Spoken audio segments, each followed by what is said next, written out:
বিসমিল্লাহির রহমানির রহিম।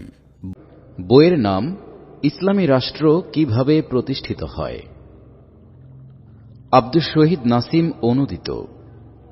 প্রকাশনায় শতাব্দী প্রকাশনী। বইয়ের শিরোনাম পরিবর্তন। বইটির মূল ভাষা উর্দু। বইটির মূল শিরোনাম ইসলামী হুকুমাত কিস তরাহ কায়েম হতে হ্যায়। এর সহজ সরল বঙ্গানুবাদ হল ইসলামী রাষ্ট্র কিভাবে প্রতিষ্ঠিত হয়। দুঃখের বিষয়, প্রথম অনুবাদে বইটির শিরোনাম দেয়া হয় ইসলামী বিপ্লবের পথ। এই শিরোনামটি বইয়ের মূল শিরোনাম এবং বিষয়বস্তুর সাথে সামঞ্জস্যপূর্ণ নয়। তাই এখন থেকে আমরা বইটির এই শিরোনাম পরিবর্তন করে মূল শিরোনামের হুবহু বঙ্গানুবাদ ব্যবহার করার সিদ্ধান্ত নিয়েছি। অর্থাৎ এখন থেকে বইটির শিরোনাম হবে ইসলামী রাষ্ট্র কিভাবে প্রতিষ্ঠিত হয়। দীর্ঘদিনের পাঠকগণের জন্য এই পরিবর্তন কিছুটা বিব্রতকর মনে হলেও আমরা মূল লেখকের দেয়া শিরোনামকে অগ্রাধিকার দেয়াই শ্রেয় মনে করছি। অনুবাদক। সূচিপত্র। ইসলামী রাষ্ট্র কিভাবে প্রতিষ্ঠিত হয়। রাষ্ট্র ব্যবস্থার স্বাভাবিক বিবর্তন। আদর্শিক রাষ্ট্র, আইডিওলজিক্যাল স্টেট। আল্লাহর সার্বভৌমত্ব এবং মানুষের প্রতিনিধিত্ব ভিত্তিক রাষ্ট্র। ইসলামী বিপ্লবের পদ্ধতি। অবাস্তব ধারণা কল্পনা। ইসলামী আন্দোলনের সঠিক কর্মনীতি। ক. আল্লাহর সার্বভৌমত্ব মেনে নেয়ার আহ্বান। খ. অগ্নি পরীক্ষায় নিখাদ প্রমাণিত হওয়া। গ. নেতা ছিলেন আদর্শের মডেল। এবং ঘ.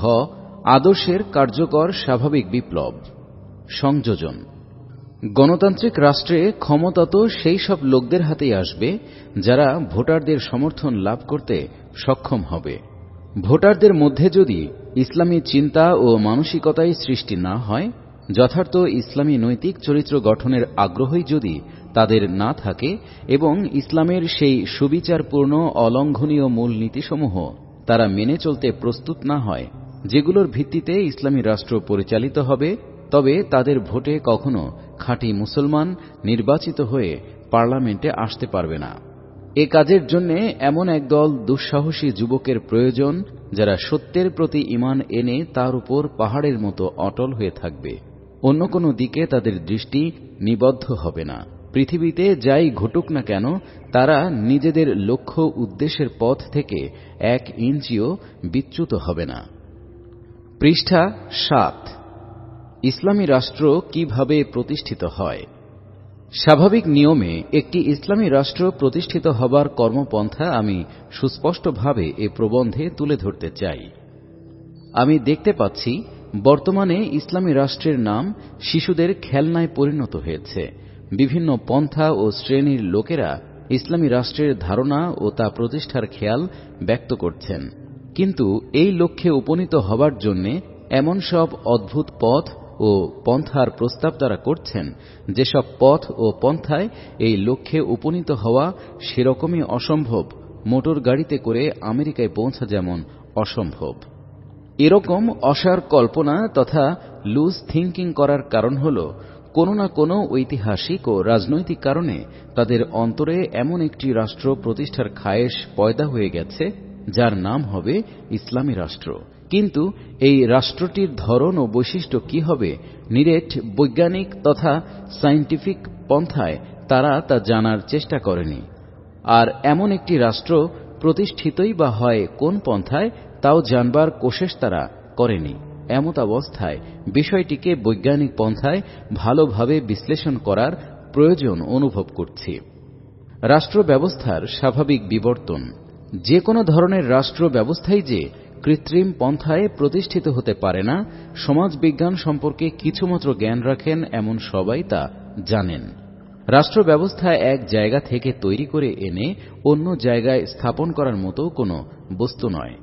রাষ্ট্র ব্যবস্থা তো কোনো একটি সমাজের মধ্যকার নৈতিক চরিত্র, চিন্তা চেতনা, মন মানসিকতা, সভ্যতা সংস্কৃতি এবং ইতিহাস ঐতিহ্যগত কার্যকারণের সমন্বিত কর্মপ্রক্রিয়ার ফলশ্রুতিতে সম্পূর্ণ স্বাভাবিক নিয়মে জন্মলাভ করে। এর জন্য কিছুটা প্রাথমিক উপায় উপাদান প্রি রিকুইজাইটস, কিছু সামাজিক ও সামষ্টিক চেষ্টা তৎপরতা এবং কিছু আবেগ উদ্দীপনা ও ঝোঁক প্রবণতা বর্তমান থাকা চাই।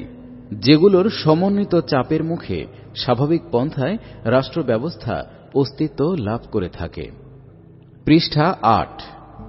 যুক্তিবিদ্যায় সূত্র বিন্যাসের ভিত্তিতে যেমন সিদ্ধান্ত প্রকাশিত হয়, রসায়ন শাস্ত্রে রাসায়নিক বৈশিষ্ট্য সম্পন্ন উপাদানসমূহকে বিশেষ পন্থায় সংমিশ্রিত করলে যেমন সেগুলোর সমগুণ সম্পন্ন রাসায়নিক পদার্থই প্রস্তুত হয়, ঠিক একইভাবে সমাজ বিজ্ঞানের সূত্র অনুযায়ী একটি রাষ্ট্র কেবল সেই পরিবেশের দাবির ফলশ্রুতিতেই জন্ম লাভ করে যে পরিবেশ সৃষ্টি হয় কোনো সমাজে পারস্পরিক সমঝোতা ও সহযোগিতার ভিত্তিতে। আর রাষ্ট্রের প্রকৃতি কি হবে তাও নির্ভর করে সমাজের সেই পরিবেশ ও দৃষ্টিভঙ্গির উপর, যার চাপের ফলশ্রুতিতে রাষ্ট্র জন্ম লাভ করবে। যেমন তর্কশাস্ত্রে এক ধরনের সূত্র বিন্যাসের ফলশ্রুতিতে অন্য ধরনের সিদ্ধান্ত প্রকাশ হতে পারে না, যেমন রসায়ন শাস্ত্রে সমবৈশিষ্ট্য সম্পন্ন রাসায়নিক উপাদানসমূহের সংমিশ্রণে একটি ভিন্নধর্মী যৌগিক পদার্থ তৈরি হতে পারে না। যেমন লেবু গাছ লাগানোর পর তা বড় হয়ে আম ফলাতে পারে না, ঠিক তেমনি উপায়, উপাদান এবং কার্যকারণ যদি একটি বিশেষ প্রকৃতির রাষ্ট্র প্রতিষ্ঠার জন্য হয়ে থাকে আর সেগুলোর সমন্বিত কার্যক্রম যদি হয় সেই বিশেষ ধরনের রাষ্ট্রেরই আত্মপ্রকাশের অনুকূলে, তাহলে ক্রমবিকাশের পর্যায়সমূহ পার হয়ে রাষ্ট্র যখন পূর্ণতা লাভের দ্বার প্রান্তে উপনীত হবে, তখন এসব উপায়, উপাদান ও কার্যক্রমের ফলশ্রুতিতে সম্পূর্ণ ভিন্ন প্রকৃতির রাষ্ট্র প্রতিষ্ঠিত হয়ে যাবে। তা কিছুতেই হতে পারে না। এই বক্তব্য থেকে আপনারা আমাকে অদৃষ্টবাদ তথা ডিটারমিনিজমের প্রবক্তা মনে করবেন না। এই কথাও মনে করবেন না যে আমি মানুষের ইচ্ছা শক্তি ও স্বাধিকারকে অস্বীকার করছি। নিঃসন্দেহে রাষ্ট্রের প্রকৃতি নির্ধারণে ব্যক্তি ও সমষ্টির ইচ্ছা শক্তি এবং কার্যক্রমের ভূমিকা বিরাট, কিন্তু আমি আসলে একটি কথাই প্রমাণ করার চেষ্টা করছি, আর তা হল যে ধরনের রাষ্ট্র ব্যবস্থাই সৃষ্টি করা উদ্দেশ্য হবে, প্রথম থেকেই ঠিক সে ধরনের রাষ্ট্রের স্বভাব প্রকৃতির সাথে সামঞ্জস্যশীল উপায়, উপাদান সংগ্রহ করা এবং ঠিক সেই লক্ষ্যেই পৌঁছবার মতো কর্মপন্থা অবলম্বন করা একান্ত অপরিহার্য। আমরা যে বিশেষ রাষ্ট্র ব্যবস্থা প্রতিষ্ঠা করতে চাই, সে প্রকৃতির রাষ্ট্র প্রতিষ্ঠার জন্য অবশ্যই ঠিক সেরকম আন্দোলন সৃষ্টি হতে হবে, সেরকম ব্যক্তিগত, দলীয় ও সামাজিক চরিত্র সৃষ্টি করতে হবে, সে ধরনের প্রশিক্ষণপ্রাপ্ত নেতৃত্ব এবং সেরকম সামাজিক কার্যক্রম ও পরিবেশ সৃষ্টি করতে হবে, কারণ এগুলোই বিশেষ ধরনের রাষ্ট্র ব্যবস্থার স্বাভাবিক দাবি। পৃষ্ঠা ৯। এসব উপায়, উপাদান ও কার্যকারণের যখন সমাহার ঘটে এবং এক দীর্ঘ প্রাণান্তকর চেষ্টা সংগ্রামের পর তাদের মধ্যে এমন অপ্রতিরোধ্য শক্তি ও বলিষ্ঠতা সৃষ্টি হয়ে যায়, যার ফলে তাদের গড়া এই সমাজে অন্য কোনো ধরনের বাতিল ব্যবস্থার পক্ষে বেঁচে থাকাই অসম্ভব হয়ে পড়ে, তখন এর অপরিহার্য স্বাভাবিক পরিণতিতেই সেই বিশেষ রাষ্ট্র ব্যবস্থারই আত্মপ্রকাশ ঘটে, যার জন্য এই সকল উপায়, উপাদান ও কার্যকারণের শক্তি সমষ্টিগতভাবে চেষ্টা সংগ্রাম চালিয়েছে। যেমন একটি বীজ, তার থেকে অঙ্কুরিত হল একটি গাছ, তার অভ্যন্তরীণ উপাদানসমূহ তাকে প্রতিপালিত করে পৌঁছে দিল একটি পর্যায়ে, তখন এ গাছ থেকে সম্পূর্ণ স্বাভাবিক নিয়মে সেই ফলই ফলতে থাকবে যা ফলানোর জন্য তার অভ্যন্তরীণ শক্তি ও উপায়, উপাদানসমূহ দীর্ঘদিন ধরে রস সিঞ্চন করে আসছিল। এই অতি সত্য বিষয়টি সম্পর্কে গভীরভাবে চিন্তা করে দেখলে আপনাকে একটি কথা স্বীকার করে নিতেই হবে, তা হল আন্দোলন, নেতৃত্ব, ব্যক্তিগত ও সামষ্টিক চরিত্র এবং কর্মপদ্ধতি ও কর্মকৌশল সহ প্রতিটি উপাদান যেখানে একটি বিশেষ ধরনের রাষ্ট্র প্রতিষ্ঠার জন্য সম্পূর্ণ অনুকূল ও উপযোগী তৎপরতায় বলিষ্ঠভাবে সক্রিয়, এসবের পরিণামে সেখানে সম্পূর্ণ বিপরীত ধরনের রাষ্ট্র ব্যবস্থা প্রতিষ্ঠিত হয়ে যাবার আশা করাটা মূর্খতা, খামখেয়ালি, অসার কল্পনা এবং অনভিজ্ঞতা ছাড়া আর কিছুই নয়। আদর্শিক রাষ্ট্র, আইডিওলজিক্যাল স্টেট। আমরা যে রাষ্ট্রকে ইসলামী রাষ্ট্র বলে আখ্যায়িত করছি, তার প্রকৃত রূপটা কি, কি তার প্রকৃতি, কি তার ধরন, কি তার বৈশিষ্ট্য ও আসল পরিচয়, তা আমাদের ভালোভাবে বুঝে নেওয়া দরকার। ইসলামী রাষ্ট্রের সর্বপ্রথম বৈশিষ্ট্য হল জাতীয়তাবাদের নাম গন্ধও এখানে সম্পূর্ণ অনুপস্থিত। এ জিনিসটি ইসলামী রাষ্ট্রকে অন্য সব ধরনের রাষ্ট্র থেকে স্বাতন্ত্র্য দান করেছে। এ হচ্ছে নিছক একটি আদর্শিক রাষ্ট্র। এ ধরনের রাষ্ট্রকে আমি ইংরেজিতে আইডিওলজিক্যাল স্টেট বলবো। এমন আদর্শ ভিত্তিক রাষ্ট্রের সাথে মানুষ সব সময় পরিচিত ছিল না। পৃষ্ঠা 10। আজও পৃথিবীতে এ ধরনের কোন আদর্শিক রাষ্ট্র প্রতিষ্ঠিত নেই। প্রাচীনকালে মানুষ বংশীয় বা শ্রেণীগত রাষ্ট্রের সাথে পরিচিত ছিল, অতঃপর গোত্রীয় এবং জাতীয় রাষ্ট্রের সাথে পরিচিত হয়। এমন একটি আদর্শিক রাষ্ট্রের কথা মানুষ তার সংকীর্ণ মানসিকতায় কখনো স্থান দেয়নি, যার আদর্শ গ্রহণ করে নিলে বংশ, গোত্র, জাতি ও বর্ণ নির্বিশেষে সকলেই সেই রাষ্ট্র পরিচালনায় অংশীদার হয়ে যাবে।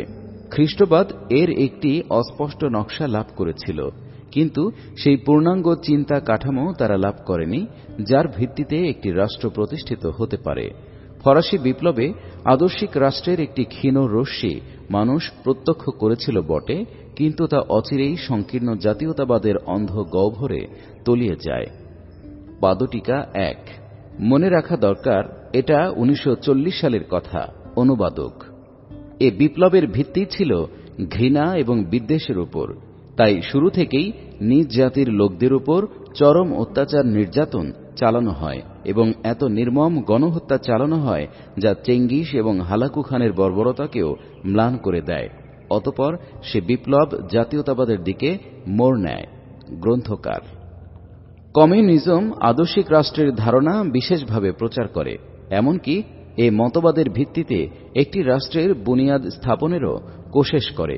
এর ফলে বিশ্ববাসীর মনে আদর্শিক রাষ্ট্রের ক্ষীণ ধারণাও জন্ম নিতে থাকে, কিন্তু অবশেষে এর ধমনীতেও ঢুকে পড়ল জাতীয়তাবাদের তির্যক ভাবধারা। জাতীয়তাবাদ কমিউনিজমের আদর্শিক ধারণাকে ভাসিয়ে নিয়ে ডুবিয়ে দিল সমুদ্রের তলদেশে।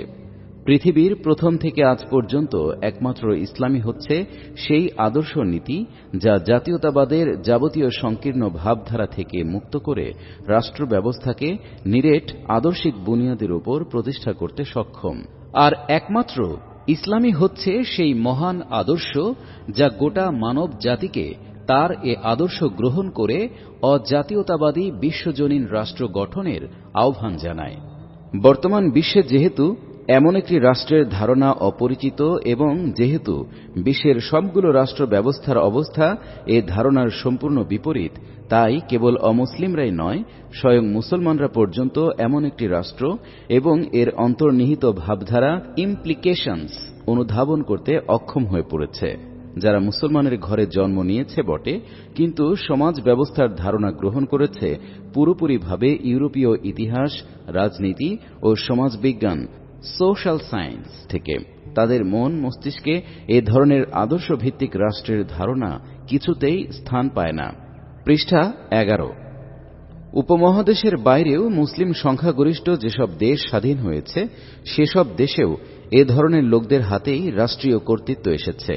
জাতীয় রাষ্ট্র, ন্যাশনাল স্টেট ছাড়া আর কোন ধরনের রাষ্ট্রের কথা তারা কল্পনাও করতে পারে না, কারণ তাদের মন মস্তিষ্ক তো ইসলামের জ্ঞান, চেতনা এবং আদর্শিক রাষ্ট্রের ধারণা থেকে সম্পূর্ণ মুক্ত। এই উপমহাদেশেও যারা সে ধরনের শিক্ষা দীক্ষা লাভ করেছে তারাও এ জটিল সমস্যায় জর্জরিত। ইসলামী রাষ্ট্রের নাম মুখে এরা উচ্চারণ করে বটে, কিন্তু যে শিক্ষা দীক্ষায় বেচারাদের মস্তিষ্ক গঠিত হয়েছে তা থেকে ঘুরে ফিরে কেবল সেই জাতীয় রাষ্ট্রের চিত্রই বারবার তাদের চোখের সামনে ভেসে ওঠে। জ্ঞানত কিংবা অজ্ঞতাবশত এরা কেবল জাতি পূজার তথা ন্যাশনালিস্টিক আইডিওলজির বেড়াজালেই ফেসে যায়। তারা যে পরিকল্পনা ও কর্মসূচির কথাই চিন্তা করুক না কেন, তা করে থাকে জাতীয়তাবাদেরই ভাবধারার ভিত্তিতে। ইসলামী রাষ্ট্র সম্পর্কে তারা সম্পূর্ণ গতানুগতিক ধারণা পোষণ করে। তারা মনে করে মুসলমান নামের যে জাতিটি রয়েছে তার হাতে রাষ্ট্রীয় ক্ষমতা কিংবা অন্তত রাজনৈতিক নেতৃত্ব এলেই তা ইসলামী রাষ্ট্র হবে।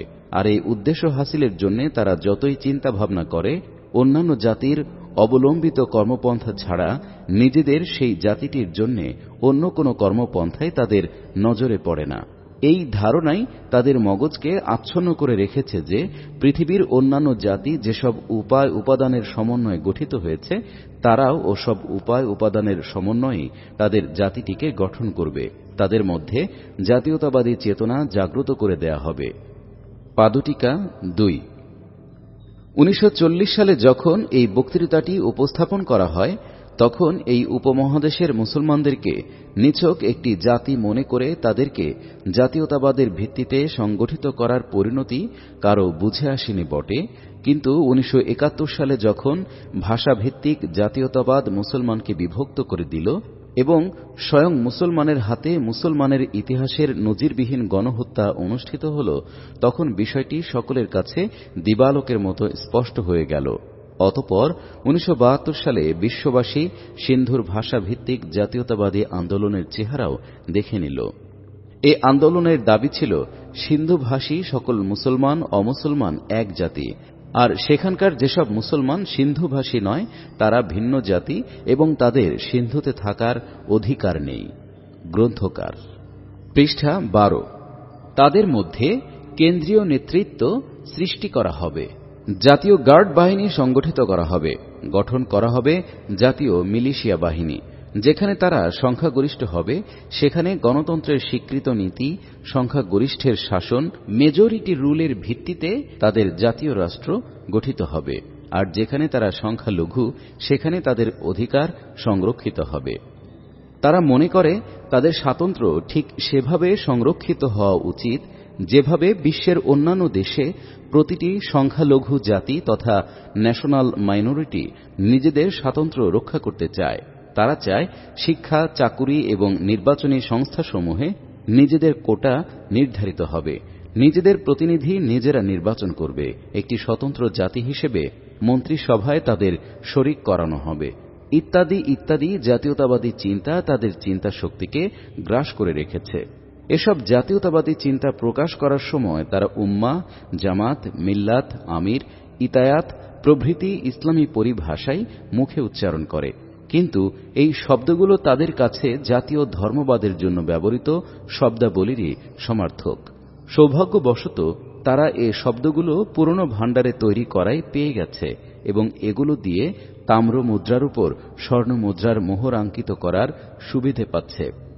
আপনারা যদি আদর্শ ভিত্তিক রাষ্ট্রের সঠিক পরিচয় উপলব্ধি করে নিতে পারেন তাহলে এই কথাটি বুঝতে বিন্দুমাত্র কষ্ট হবে না যে এ ধরনের জাতীয়তাবাদী চিন্তা পদ্ধতি, কার্যসূচি এবং আন্দোলন প্রক্রিয়া দ্বারা আদর্শ ভিত্তিক রাষ্ট্র প্রতিষ্ঠিত হওয়া তো দূরের কথা, বরঞ্চ এ মহান কাজের সূচনাই হতে পারে না। সত্য কথা বলতে কি, জাতীয়তাবাদের প্রতিটি অঙ্গ এক একটি তীক্ষ্ণ ধার কুঠারের মতো, যা আদর্শিক রাষ্ট্রের মূলে কুঠারাঘাত করে তাকে বিনাশ করে দেয়। আদর্শবাদী রাষ্ট্র যে ধারণা তথা আইডিয়া পেশ করে তার মূল কথাই হচ্ছে আমাদের সামনে জাতি বা জাতীয়তাবাদের কোনো অস্তিত্ব নেই, আমাদের সম্মুখে রয়েছে শুধু মানুষ বা মানব জাতি। তাদের কাছে আমরা এক মহান আদর্শ এ উদ্দেশ্যে পেশ ও প্রচার করব যে এ আদর্শের ভিত্তিতে সমাজ ও রাষ্ট্রীয় কাঠামো গঠিত ও প্রতিষ্ঠিত হবার মধ্যেই তাদের সকলের কল্যাণ ও সাফল্য নিহিত রয়েছে। এই আদর্শ গ্রহণকারী সকল মানুষ ওই আদর্শিক রাষ্ট্রটি পরিচালনায় সমান অংশীদার। পৃষ্ঠা 13। এবার একটু চিন্তা করে দেখুন, যে ব্যক্তির মন, মগজ, ভাষা, বক্তব্য, কাজ, কর্ম, তৎপরতা প্রভৃতি প্রতিটি জিনিসের উপর সংকীর্ণ জাতীয়তাবাদ ও জাতি পূজার মোহরাঙ্কিত হয়ে আছে, সে কি করে এই মহান বিশ্বজনীন আদর্শিক দৃষ্টিভঙ্গি নিয়ে চলতে সক্ষম হবে? সংকীর্ণ জাতি পূজায় অন্ধ বিভোর হয়ে সে নিজের হাতেই তো বিশ্ব মানবতাকে আহ্বান জানাবার পথ বন্ধ করে দিয়েছে। প্রথম কদমেই তো সে নিজের পজিশনকে ভ্রান্তির বেড়াজালে নিমজ্জিত করেছে। বিশ্বের যেসব জাতি জাতীয়তাবাদী বিদ্বেষে অন্ধ হয়ে আছে, জাতি পূজা এবং জাতীয় রাষ্ট্রই যাদের সমস্ত ঝগড়া লড়াইয়ের মূল কারণ, তাদের পক্ষে বিশ্ব মানবতাকে কল্যাণের আদর্শের প্রতি আহ্বান করা সম্ভব নয়। যারা নিজেদের জাতীয় রাষ্ট্র এবং নিজ জাতির অধিকারের জন্য ঝগড়ায় নিমজ্জিত, তারা কি বিশ্ব মানবতার কল্যাণের কথা চিন্তা করতে পারে? লোকদেরকে মামলাবাজি থেকে ফেরানোর আন্দোলন আদালতে মামলা দায়ের করার মাধ্যমে আরম্ভ করা কি যুক্তিসঙ্গত কাজ হতে পারে? আল্লাহর সার্বভৌমত্ব এবং মানুষের প্রতিনিধিত্ব ভিত্তিক রাষ্ট্র। ইসলামী রাষ্ট্রের দ্বিতীয় বৈশিষ্ট্য হল তার গোটা অট্টালিকা আল্লাহর সার্বভৌমত্বের ধারণার উপর প্রতিষ্ঠিত। এ ধারণার মূল কথা হল, বিশ্ব সাম্রাজ্য আল্লাহর, তিনি এ বিশ্বের সার্বভৌম শাসক। কোনো ব্যক্তি, বংশ, শ্রেণী, জাতি, এমনকি গোটা মানব জাতিরও সার্বভৌমত্বের, সভরেন্টির বিন্দুমাত্র অধিকার নেই। আইন প্রণয়ন এবং নির্দেশদানের অধিকার কেবলমাত্র আল্লাহর জন্য নির্দিষ্ট। এই রাষ্ট্রের প্রকৃত স্বরূপ হচ্ছে এখানে মানুষ আল্লাহর প্রতিনিধি হিসেবে কাজ করবে, আর এ প্রতিনিধিত্বের মর্যাদা মানুষ সঠিকভাবে লাভ করতে পারে মাত্র দুটি পন্থায়। হয়তো আল্লাহর পক্ষ থেকে সরাসরি কোনো মানুষের নিকট আইন ও রাষ্ট্রীয় বিধান অবতীর্ণ হবে এবং তিনি তা অনুসরণ ও কার্যকর করবেন, কিংবা মানুষ সেই ব্যক্তির অনুসরণ ও অনুবর্তন করবে যার নিকট আল্লাহর পক্ষ থেকে আইন ও বিধান অবতীর্ণ হয়েছে। এই খেলাফত পরিচালনার কাজে এমন সব লোকই অংশীদার হবে যারা এই আইন ও বিধানের প্রতি ঈমান আনবে এবং তা অনুসরণ ও কার্যকর করার জন্য প্রস্তুত থাকবে। পাদটীকা ৩। বিস্তারিত জানার জন্য আমার ইসলামের রাজনৈতিক মতবাদ পুস্তিকাটি দেখুন। গ্রন্থকার। পৃষ্ঠা ১৪। তাদেরকে এমন স্থায়ী অনুভূতির সাথে এ মহান কাজ পরিচালনা করতে হবে যে সামষ্টিকভাবে আমাদের সকলকে এবং ব্যক্তিগতভাবে আমাদের প্রত্যেককে এর জন্য সেই মহান আল্লাহ তাআলার সম্মুখে জবাবদিহি করতে হবে। গোপন ও প্রকাশ্য সব কিছুই যার অবগতিতে রয়েছে, যার জ্ঞানের বাইরে কোনো কিছুই গোপন নেই।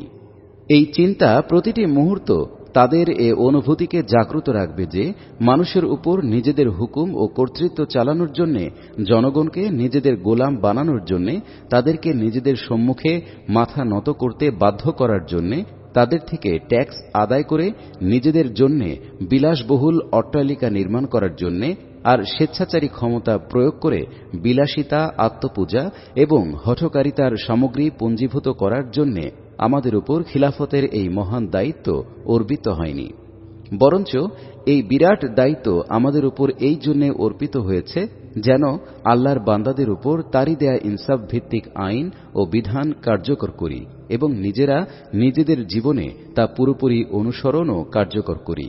এই বিধানের অনুসরণ এবং তা কার্যকর করার ব্যাপারে আমরা যদি বিন্দুমাত্র ত্রুটি করি, এ কাজে যদি অনুপরিমাণ স্বার্থপরতা, স্বেচ্ছাচারিতা, বিদ্বেষ, পক্ষপাতিত্ব কিংবা বিশ্বাসঘাতকতার অনুপ্রবেশ ঘটাই, তাহলে আল্লাহর আদালতে এর শাস্তি অবশ্য আমাদেরকে ভোগ করতে হবে, দুনিয়ার জীবনে শাস্তি ভোগ থেকে যতই মুক্ত থাকি না কেন। এই মহান আদর্শের ভিত্তির উপর প্রতিষ্ঠিত রাষ্ট্রীয় অট্টালিকা তার মূল ও কাণ্ড থেকে আরম্ভ করে ক্ষুদ্র থেকে ক্ষুদ্রতর শাখা প্রশাখা পর্যন্ত প্রতিটি বিষয়ে ধর্মহীন রাষ্ট্র, সেকুলার স্টেটস থেকে সম্পূর্ণ ভিন্নতর হয়ে থাকে। তার গঠন প্রক্রিয়া, স্বভাব, প্রকৃতি সবকিছুই সেকুলার রাষ্ট্র থেকে সম্পূর্ণ ভিন্নধর্মী। ইসলামী রাষ্ট্র প্রতিষ্ঠা ও পরিচালনার জন্য প্রয়োজন এক বিশেষ ধরনের মানসিকতা, এক স্বতন্ত্র ধর্মী চরিত্র বৈশিষ্ট্য, এক অনুপম কর্মনৈপুণ্য। এ রাষ্ট্রের সেনাবাহিনী, পুলিশ বাহিনী, কোর্ট কাচারি, অর্থনৈতিক ব্যবস্থা, আইন কানুন, কর ও খাজনা পরিচালনা পদ্ধতি, পররাষ্ট্রনীতি, যুদ্ধ সন্ধি প্রভৃতি সব বিষয়ই ধর্মহীন রাষ্ট্র থেকে সম্পূর্ণ ভিন্নতর। সেকুলার রাষ্ট্রের প্রধান বিচারপতি ইসলামী রাষ্ট্রের কেরানি, এমনকি চাপরাশি হবারও যোগ্য নয়। সে রাষ্ট্রের পুলিশ ইন্সপেক্টর জেনারেল, আইজিপি ইসলামী রাষ্ট্রের একজন সাধারণ কনস্টেবল হবারও যোগ্যতা রাখে না। ধর্মহীন রাষ্ট্রের ফিল্ড মার্শাল এবং জেনারেলরা ইসলামী রাষ্ট্রে সাধারণ সিপাহী পদেও ভর্তি হবার যোগ্যতা রাখে না। তাদের পররাষ্ট্রমন্ত্রী ইসলামী রাষ্ট্রে কোনো পদ পাওয়া তো দূরের কথা, তার মিথ্যাচার, ধোঁকাবাজি এবং বিশ্বাসঘাতকতার কারণে হয়তো কারাগারে নিক্ষিপ্ত হওয়া থেকেও সে রক্ষা পাবে না। পৃষ্ঠা ১৫। মোট কথা, ধর্মহীন সেকুলার রাষ্ট্র পরিচালনার উপযোগী করে যেসব লোক তৈরি করা হয়েছে এবং সে ধরনের রাষ্ট্রের স্বভাব প্রকৃতির সাথে সামঞ্জস্য বিধান করে যাদের নৈতিক ও মানসিক প্রশিক্ষণ দেয়া হয়েছে, ইসলামী রাষ্ট্র পরিচালনার ক্ষেত্রে তারা সম্পূর্ণ অযোগ্য। ইসলামী রাষ্ট্রের নাগরিক, ভোটার, সেনাপ্রধান, রাষ্ট্রদূত, মন্ত্রীবর্গ মোট কথা নিজেদের সমাজ জীবনের প্রতিটি বিভাগ, পরিচালিকা যন্ত্রের প্রতিটি অংশ সম্পূর্ণ নতুনভাবে নিজস্ব আদর্শের ভিত্তিতে ঢেলে সাজাতে হবে। এ রাষ্ট্র পরিচালনায় প্রয়োজন এমন সব লোকের যাদের অন্তরে রয়েছে আল্লাহর ভয়, যারা আল্লাহর সম্মুখে নিজেদের দায়িত্ব পালনের বিষয়ে জবাবদিহি করতে হবে বলে তীব্র অনুভূতি রাখে, যারা দুনিয়ার উপর আখিরাতকে অগ্রাধিকার দেয়, যাদের দৃষ্টিতে নৈতিক লাভ ক্ষতি পার্থিব লাভ ক্ষতির চাইতে অনেক মূল্যবান, যারা সর্বাবস্থায় সেই সব আইন কানুন নিয়ম নীতি ও কর্মপন্থার অনুসরণ করবে যা তাদের জন্য বিশেষভাবে প্রণীত হয়েছে। তাদের যাবতীয় চেষ্টা তৎপরতার একমাত্র লক্ষ্য হবে আল্লাহর সন্তুষ্টি অর্জন, ব্যক্তিগত এবং জাতিগত স্বার্থের দাসত্ব আর কামনা বাসনার গোলামির জিঞ্জির থেকে তাদের গর্দান হবে সম্পূর্ণ মুক্ত। হিংসা বিদ্বেষ আর দৃষ্টির সংকীর্ণতা থেকে তাদের মন মানসিকতা হবে সম্পূর্ণ পবিত্র। ধন সম্পদ ও ক্ষমতার নেশায় তারা উন্মাদ হবার নয়, ধন দৌলতের লালসা আর ক্ষমতার লিপ্সায় তারা কাতর হবার নয়। এ রাষ্ট্র পরিচালনার জন্য এমন নৈতিক বলিষ্ঠতার অধিকারী একদল লোক প্রয়োজন, পৃথিবীর ধনভাণ্ডার হস্তগত হলেও যারা নিখাদ আমানতদার প্রমাণিত হবে, ক্ষমতা হস্তগত হলে জনগণের কল্যাণ চিন্তায় যারা বিনিদ্র রজনী কাটাবে, আর জনগণও তাদের সুতীব্র দায়িত্বানুভূতিপূর্ণ রক্ষণাবেক্ষণাধীনে নিজেদের জান মাল ইজ্জত আব্রু সহ যাবতীয় ব্যাপারে থাকবে সম্পূর্ণ নিরাপদ ও নিশ্চিন্ত।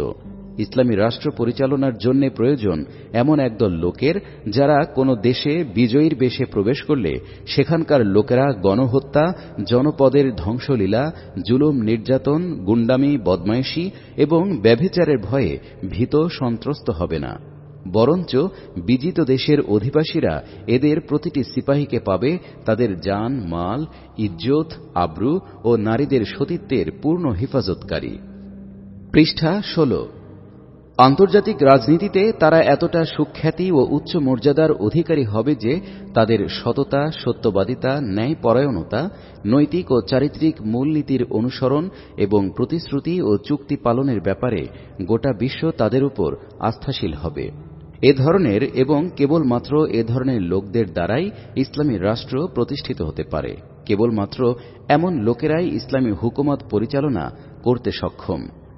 পক্ষান্তরে বস্তুবাদী স্বার্থান্বেষী তথা ইউটিলিটারিয়ান মেন্টালিটি সম্পন্ন লোকদের দ্বারা কিছুতেই একটি ইসলামী রাষ্ট্র প্রতিষ্ঠিত ও পরিচালিত হতে পারে না, বরং রাষ্ট্রীয় কাঠামোর মধ্যে এ ধরনের লোকদের অস্তিত্ব অট্টালিকার অভ্যন্তরে উই পোকার অস্তিত্বের মতোই বিপজ্জনক। এরা পার্থিব স্বার্থ এবং ব্যক্তি ও জাতির স্বার্থে নিত্য নতুন নীতিমালা তৈরি করে।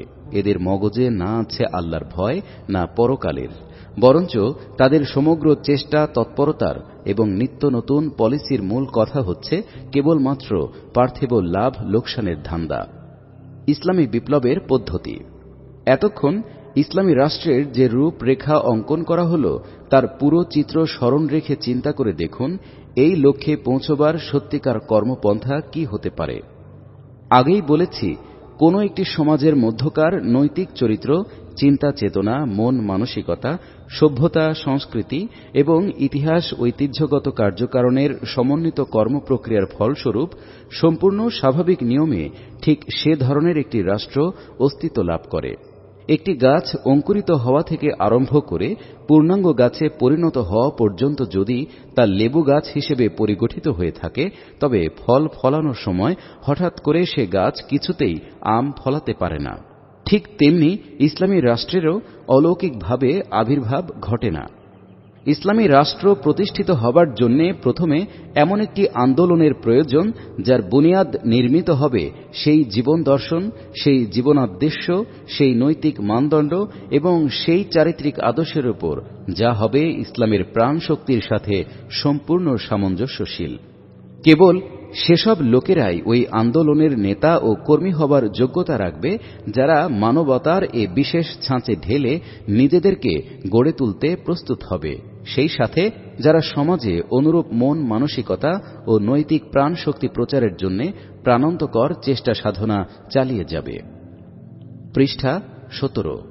অতঃপর এই একই ভিত্তির উপর এমন এক নতুন শিক্ষা ব্যবস্থা গড়ে তুলতে হবে যা ওই বিশেষ টাইপের লোক তৈরি করবে, যা থেকে সৃষ্টি হবে এমন সব মুসলিম বিজ্ঞানী, দার্শনিক, ঐতিহাসিক, অর্থনীতিবিদ, আইনজ্ঞ, রাজনীতিবিদ, মোট কথা জ্ঞান বিজ্ঞানের প্রতিটি শাখায় এমন সব বিশেষজ্ঞ তৈরি হবে যারা নিজেদের মন মানসিকতা, ধ্যান ধারণা ও চিন্তা দর্শনের দিক থেকে হবে পূর্ণ মুসলিম, যাদের ইসলামের মূল নীতির ভিত্তিতে বাস্তবধর্মী এক পরিপূর্ণ জীবন ব্যবস্থার নীল নকশা তৈরি করার থাকবে পূর্ণাঙ্গ যোগ্যতা, যারা খোদাদ্রোহী চিন্তানায়কদের মোকাবেলায় নিজেদের বুদ্ধিবৃত্তিক নেতৃত্ব ইন্টেলেকচুয়াল লিডারশিপকে বিজয়ী ও সুপ্রতিষ্ঠিত করার পূর্ণ যোগ্যতা রাখবে।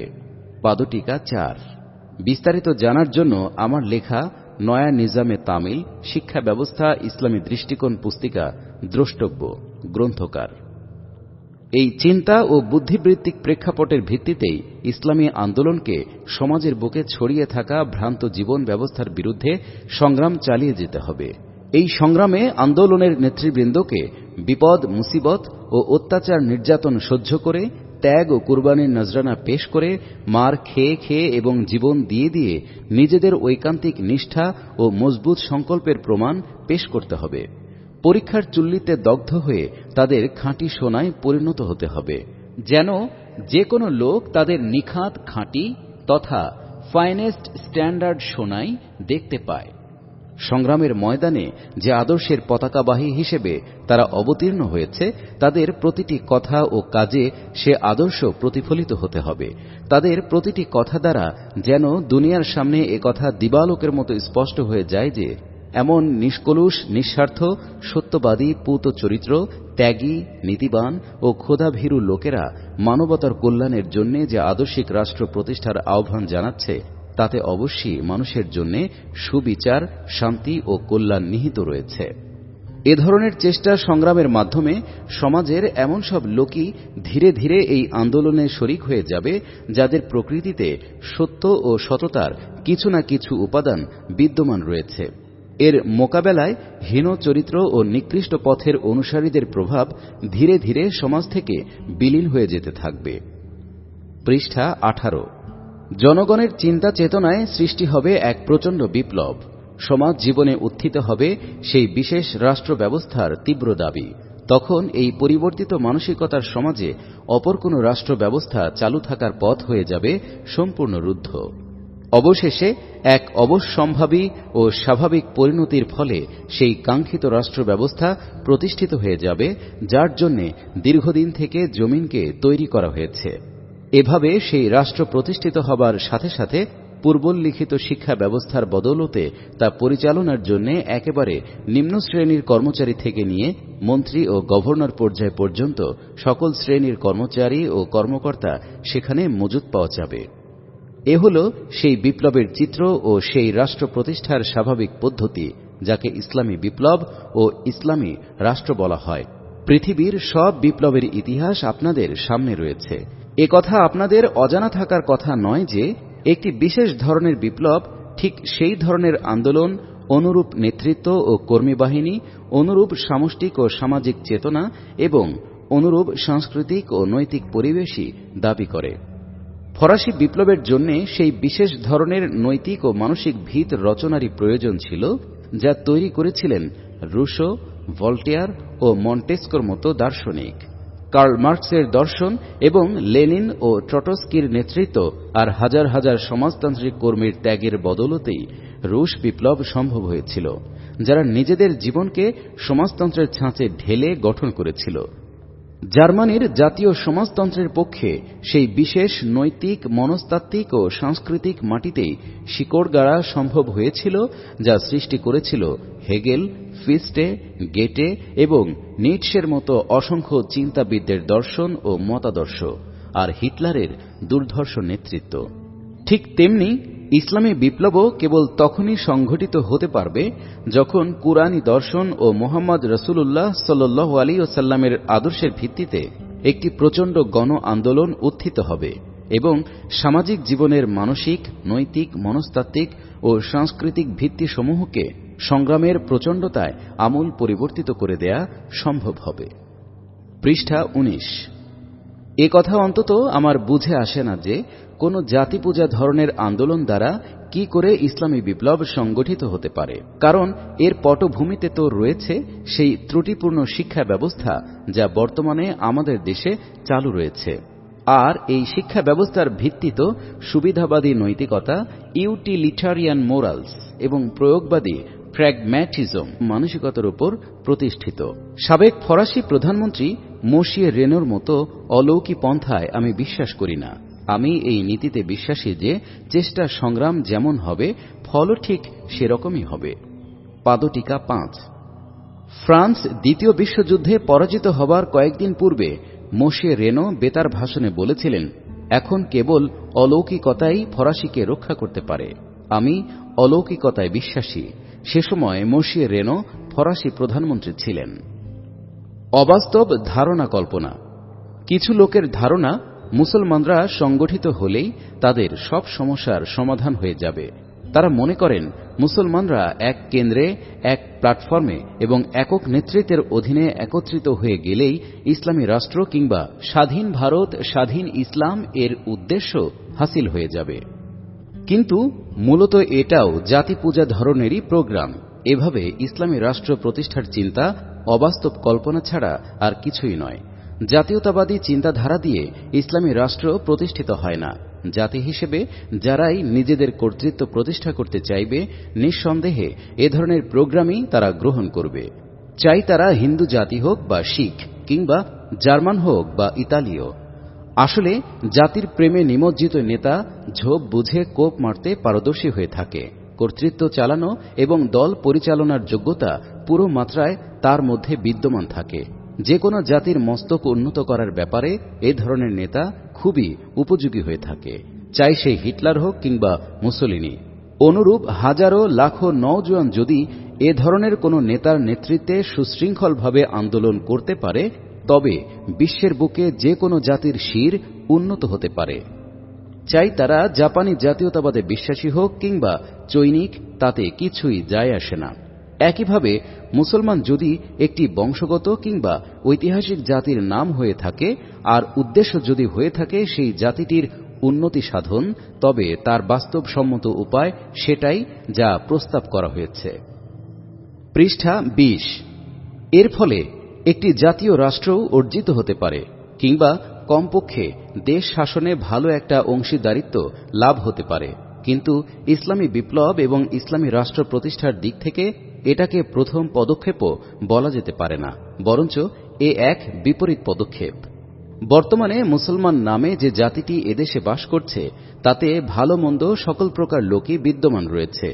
চরিত্রগত দিক থেকে কাফিরদের মধ্যে যত প্রকার লোক পাওয়া যায়, তত প্রকার লোক এ জাতিটির মধ্যেও বর্তমান।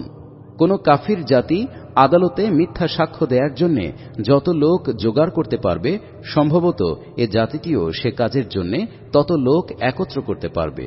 সুদ, ঘুষ, চুরি, ডাকাতি, জেনা, ব্যভিচার, মিথ্যা ও ধোঁকাবাজি সহ যাবতীয় নৈতিক অপরাধের কাজে এ জাতিটি কাফিরদের থেকে কিছুমাত্র কম পারদর্শী নয়।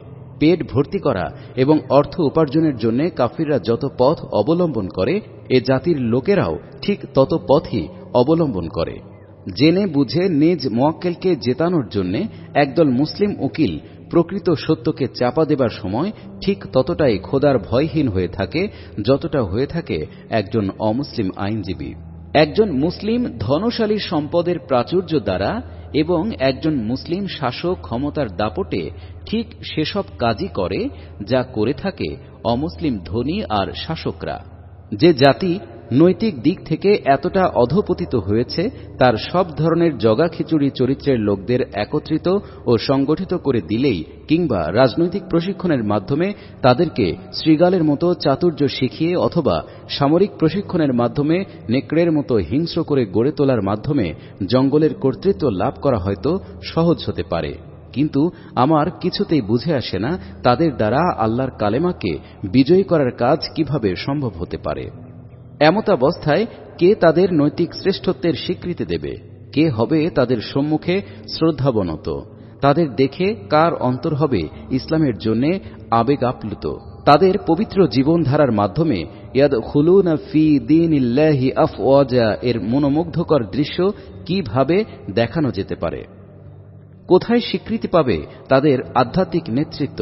নিজেদের মুক্তির জন্য বিশ্বের কোন লোকেরা তাদের স্বাগত জানাবে? পৃষ্ঠা 21। আল্লাহর কালেমার বিজয় যে জিনিসের নাম, তার জন্যে তো এমন সব কর্মী বাহিনীরই প্রয়োজন যারা হবে আল্লাহর ভয়ে ভীত সন্ত্রস্ত, কোনো প্রকার লাভ ক্ষতির পরোয়া না করেই আল্লাহর আইন ও বিধানের উপর যারা থাকবে অটল অবিচল।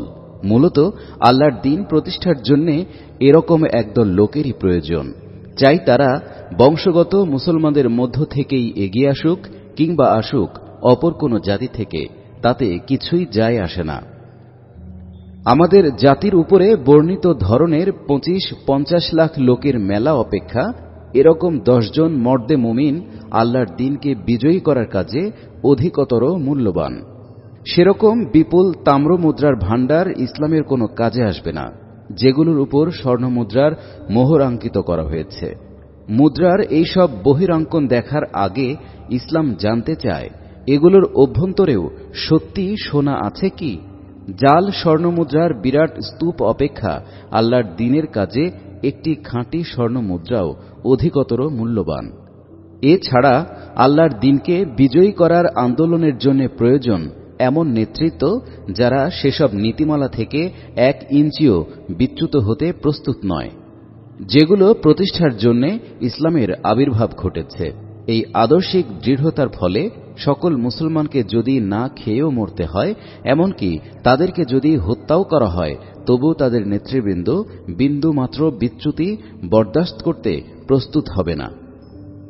যে নেতৃত্ব কেবল জাতির স্বার্থ দেখে, আদর্শকে জলাঞ্জলি দিয়ে জাতির লাভালাভের জন্য যে কোনো পন্থা অবলম্বন করতে দ্বিধাবোধ করে না এবং যার অন্তর খোদার ভয় শূন্য, আল্লাহর দ্বীন প্রতিষ্ঠার মহান কাজে তা যে নিরেট অযোগ্য সে কথা আর বলার অপেক্ষা রাখে না। এরপর দেশের বর্তমান শিক্ষা ব্যবস্থার অবস্থা দেখুন। হাওয়ার গতি যেদিকে, চলো সবে সেদিকে, এই বিখ্যাত প্রবাদটির উপর বর্তমান শিক্ষা ব্যবস্থার মূল নীতি প্রতিষ্ঠিত। এই শিক্ষা ব্যবস্থা সেই মহান ইসলামের সেবার জন্য কি করে উপযুক্ত হতে পারে, যার অটুট ফয়সালা হচ্ছে হাওয়ার গতি যেদিকেই বয়ে যাক না কেন, তোমাদেরকে সর্বাবস্থায় আল্লাহর নির্ধারিত পথেই চলতে হবে। আমি অত্যন্ত আস্থার সাথে আপনাদের বলছি, আপনাদের হাতে একখণ্ড স্বাধীন ভূমির কর্তৃত্ব পরিচালনার দায়িত্ব যদি অর্পণ করা হয়, আপনারা মাত্র একদিনও সে রাষ্ট্রটি ইসলামী আদর্শের ভিত্তিতে চালাতে সক্ষম হবেন না। একটি ইসলামী রাষ্ট্রের পুলিশ বাহিনী, আইন আদালত, সামরিক বাহিনী, রাজস্ব, অর্থ ব্যবস্থা, শিক্ষা ব্যবস্থা এবং পররাষ্ট্র নীতি পরিচালনার জন্য যে ধরনের পরিগঠিত মানসিকতা এবং উন্নত নৈতিক শক্তি সম্পন্ন একদল লোকের প্রয়োজন, তার কোনো ব্যবস্থাই আপনারা করেননি। বর্তমানে দেশের কলেজ ও বিশ্ববিদ্যালয়গুলোতে যে শিক্ষা প্রদান করা হয়, তা থেকে অনইসলামী রাষ্ট্রের সচিব এবং মন্ত্রী পর্যন্ত সংগ্রহ করা যেতে পারে, কিন্তু মনে কিছু করবেন না, তা থেকে একটি ইসলামী আদালতের চাপরাশি এবং ইসলামী পুলিশ বাহিনীর জন্য সাধারণ কনস্টেবল পর্যন্ত সংগ্রহ করা সম্ভব হবে না। পৃষ্ঠা 22। এই তিক্ত সত্য কথাটি কেবল আধুনিক শিক্ষা ব্যবস্থা সম্পর্কেই প্রযোজ্য নয়, বরঞ্চ আমাদের প্রাচীন মাদ্রাসা শিক্ষা ব্যবস্থা সম্পর্কেও সমানভাবে প্রযোজ্য। এই লোকগুলো তো কোনো প্রকার আন্দোলন এবং বিপ্লবেরই পক্ষপাতী নয়। এই শিক্ষা ব্যবস্থা এতটা প্রাচীন ও অকর্মণ্য হয়ে গেছে যে আধুনিক কালের ইসলামী রাষ্ট্রের জন্য বিচারপতি, অর্থমন্ত্রী, প্রতিরক্ষা মন্ত্রী, শিক্ষা পরিচালক এবং রাষ্ট্রদূত সরবরাহ করার ব্যাপারে তা সম্পূর্ণ অনুপযোগী হয়ে পড়েছে। এভাবে কোনো একটি দিক থেকেও কোনো প্রকার প্রস্তুতি ছাড়াই যারা ইসলামী রাষ্ট্র প্রতিষ্ঠার কথা বলে, তাদের মন মস্তিষ্কে যে ইসলামী রাষ্ট্রের কোনো ধারণাই বর্তমান নেই, তাতে কোনো প্রকার সন্দেহ থাকতে পারে না। কেউ কেউ এমন অসার কল্পনাও পোষণ করেন যে অনইসলামী ধাঁচে হলেও একবার মুসলমানদের একটা জাতীয় রাষ্ট্র প্রতিষ্ঠিত হয়ে যাক, পরে ধীরে ধীরে শিক্ষা ব্যবস্থা ও নৈতিক চরিত্রের সংশোধনের মাধ্যমে সেটাকে ইসলামী রাষ্ট্রের রূপান্তরিত করা যাবে। কিন্তু ইতিহাস, রাষ্ট্রবিজ্ঞান এবং সমাজবিজ্ঞান সম্পর্কে সামান্য যা কিছু অধ্যয়ন করেছি, তার ভিত্তিতে আমি বলতে চাই, এ অসার কল্পনার কখনো বাস্তব রূপ লাভ করা সম্ভব নয়। এ অবাস্তব কল্পনা যদি বাস্তব রূপ লাভ করে, তবে আমি মনে করব সেটা এক অলৌকিক কাজ। এ কথা আমি আগেও বলেছি, রাষ্ট্র ব্যবস্থা সমাজ জীবনের গভীর তলদেশ পর্যন্ত শিকড় গেড়ে আছে। তাই যতক্ষণ না সমাজ জীবনে বিপ্লব সাধিত হবে ততক্ষণ পর্যন্ত কোনো কৃত্রিম পদ্ধতিতে রাষ্ট্র বিপ্লব সাধন করা সম্ভব নয়। হযরত উমর ইবনে আব্দুল আজিজের মতো বিরাট যোগ্যতা সম্পন্ন শাসক পর্যন্ত এ পন্থায় সম্পূর্ণ ব্যর্থ হয়েছেন। পৃষ্ঠা 23। তার পক্ষে এক বিরাট সংখ্যক তাবেঈ এবং তাবেঈ সমর্থক থাকা সত্ত্বেও তিনি যে এ উদ্যোগে ব্যর্থ হলেন তার কারণ হল সামগ্রিকভাবে তখনকার সমাজ এ পরিবর্তন ও বিপ্লবের জন্য প্রস্তুত ছিল না। মোহাম্মদ তুগলক এবং আলমগীরের মতো শক্তিশালী বাদশাগণ নিজেদের ব্যক্তিগত জীবনে উন্নত দিনদারির অধিকারী হওয়া সত্ত্বেও রাষ্ট্র ব্যবস্থায় কোনো প্রকার পরিবর্তন ও বিপ্লব সাধন করতে পারেননি। খলিফা মামুন রশিদের মতো পরাক্রমশালী শাসক পর্যন্ত রাষ্ট্র ব্যবস্থায় কোনো পরিবর্তন সাধন করা তো দূরের কথা, তার বাহ্যিক রূপটিতে সামান্য পরিবর্তন করতে চেয়েও ব্যর্থকাম হন। এ হচ্ছে শেষ সময়কার অবস্থা, যখন এক ব্যক্তির শক্তি ও ক্ষমতা অনেক কিছুই করতে পারত। এমতাবস্থায় গণতান্ত্রিক নীতির উপর যে রাষ্ট্রটি প্রতিষ্ঠিত হবে, এই বুনিয়াদী পরিবর্তন ও সংশোধনের কাজে তা কি করে সাহায্যকারী হতে পারে, এ কথা কিছুতেই আমার বুঝে আসে না। গণতান্ত্রিক রাষ্ট্রে ক্ষমতা তো সেই সব লোকদের হাতেই আসবে যারা ভোটারদের সমর্থন লাভ করতে সক্ষম হবে। ভোটারদের মধ্যে যদি ইসলামী চিন্তা ও মানসিকতায় সৃষ্টি না হয়, যথার্থ ইসলামী নৈতিক চরিত্র গঠনের আগ্রহই যদি তাদের না থাকে এবং ইসলামের সেই সুবিচারপূর্ণ অলঙ্ঘনীয় মূল নীতিসমূহ তারা মেনে চলতে প্রস্তুত না হয়, যেগুলোর ভিত্তিতে ইসলামী রাষ্ট্র পরিচালিত হবে, তবে তাদের ভোটে কখনো খাঁটি মুসলমান নির্বাচিত হয়ে পার্লামেন্টে আসতে পারবে না। এ পন্থায় তো কেবল ওই সব লোকেরাই নেতৃত্ব হাসিল করবে যারা আদমশুমারি অনুযায়ী মুসলমান বটে, কিন্তু দৃষ্টিভঙ্গি, কর্মনীতি এবং কর্মপন্থার দিক থেকে তাদের গায়ে ইসলামের বাতাসও লাগেনি। স্বাধীন মুসলিম দেশে এ ধরনের লোকদের হাতে নেতৃত্ব আসার অর্থ হচ্ছে আমরা ঠিক সেই জায়গায় অবস্থান করব যেখানে অবস্থান করছে অমুসলিম সরকার। বরং এ ধরনের মুসলিম সরকার আমাদেরকে তার চাইতেও নিকৃষ্ট অবস্থায় নিয়ে যাবে। কেননা যে জাতীয় রাষ্ট্রের উপর ইসলামের লেবেল প্রদর্শন করা হবে, ইসলামী বিপ্লবের পথ রোধ করার ক্ষেত্রে তার দুঃসাহস হবে অমুসলিমদের চাইতেও অধিক। যেসব কাজে অমুসলিম সরকার কারাদণ্ডের শাস্তি প্রদান করে, সেই সব ব্যাপারে এ ধরনের মুসলিম জাতীয়তাবাদী সরকার ফাঁসি ও নির্বাসনের শাস্তি প্রদান করবে। পৃষ্ঠা 24। এরপরও এ ধরনের রাষ্ট্র ও সরকারের নেতারা বেঁচে থাকা অবস্থায় থাকবেন গাজী, আর মরণের পর রহমতুল্লাহি আলাইহি। এ ধরনের জাতীয় রাষ্ট্র ইসলামী বিপ্লবের পক্ষে সামান্যতম সহায়ক হবে বলে চিন্তা করাটাও মারাত্মক ভুল। প্রশ্ন হল, সেই রাষ্ট্রেও যদি আমাদেরকে সামাজিক জীবনের বুনিয়াদ পরিবর্তন করার সংগ্রাম করতেই হয় এবং রাষ্ট্রীয় সহযোগিতা ছাড়াই নিজেদের ত্যাগ ও কুরবানির মাধ্যমে তা করতে হয়, তবে আজ থেকেই আমরা সেই কর্মপন্থা অবলম্বন করব না কেন? তথাকথিত সেই মুসলিম রাষ্ট্রের অপেক্ষায় কেন আমরা সময় এবং তা প্রতিষ্ঠার চেষ্টায় শক্তি ব্যয় করব? যে রাষ্ট্র সম্পর্কে আমরা জানি তা আমাদের উদ্দেশ্য হাসিলের পথে কোনো উপকারে আসবে না, বরঞ্চ অনেকটা প্রতিবন্ধকই প্রমাণিত হবে। পাদটিকা 6। পাকিস্তানের ইতিহাসে একথা যে অক্ষরে অক্ষরে সত্য প্রমাণিত হয়েছে তা পাঠকগণের সামনেই রয়েছে। ইসলামী আন্দোলনের সঠিক কর্মনীতি। ইসলামী বিপ্লবের জন্য সমাজ জীবনের আমূল পরিবর্তন এবং তা সম্পূর্ণ নতুনভাবে পরিগঠন করার সঠিক কর্মনীতি কি, এবার আমি সংক্ষিপ্ত আকারে ঐতিহাসিক দৃষ্টান্ত বর্ণনার মাধ্যমে তা আপনাদের সামনে ব্যাখ্যা করতে চাই। তাছাড়া এই সংগ্রামকে সফলতার শিখরে পৌঁছে দেবার যথার্থ কর্মপন্থাই বা কি, তাও পরিষ্কার করতে চাই। ইসলাম হল সেই মহান আন্দোলনের নাম যা মানব জীবনের গোটা ইমারত নির্মাণ করতে চায় এক আল্লাহর সার্বভৌমত্বের দৃষ্টিভঙ্গির উপর। সেই অতি প্রাচীনকাল থেকেই এ আন্দোলন এই একই ভিত্তি ও পন্থায় চলে আসছে। আল্লাহর রাসূলগণই অর্থাৎ প্রতিনিধিগণ ছিলেন এ আন্দোলনের নেতা। তাই আমাদেরকেও যদি এ আন্দোলন করতে হয়, তবে তা অবশ্যই এই সকল নেতৃবৃন্দের পদ্ধতিতেই করতে হবে, কারণ এছাড়া এ বিশেষ ধরনের আন্দোলনের জন্য অন্য কোনো কর্মনীতি নেই এবং হতে পারে না। এ প্রসঙ্গে আম্বিয়ায়ে কিরাম আলাইহি আজমাইনের পদচিহ্ন অনুসন্ধান শুরু করলেই আমাদেরকে একটা সমস্যার সম্মুখীন হতে হয়। তা হল, প্রাচীনকাল থেকে যেসব আম্বিয়ায়ে কিরাম অতীত হয়েছেন তাদের কার্যক্রম সম্পর্কে আমরা বিস্তারিত কিছুই জানতে পারি না।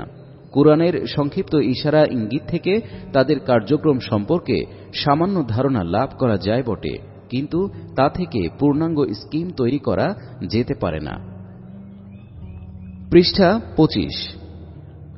বাইবেলের নিউ টেস্টামেন্টে সৈয়দুনা ঈসা আলাইহিস সালামের কিছু বাণী পাওয়া যায় যা তার বাণী বলে বিশুদ্ধভাবে প্রমাণিত নয়।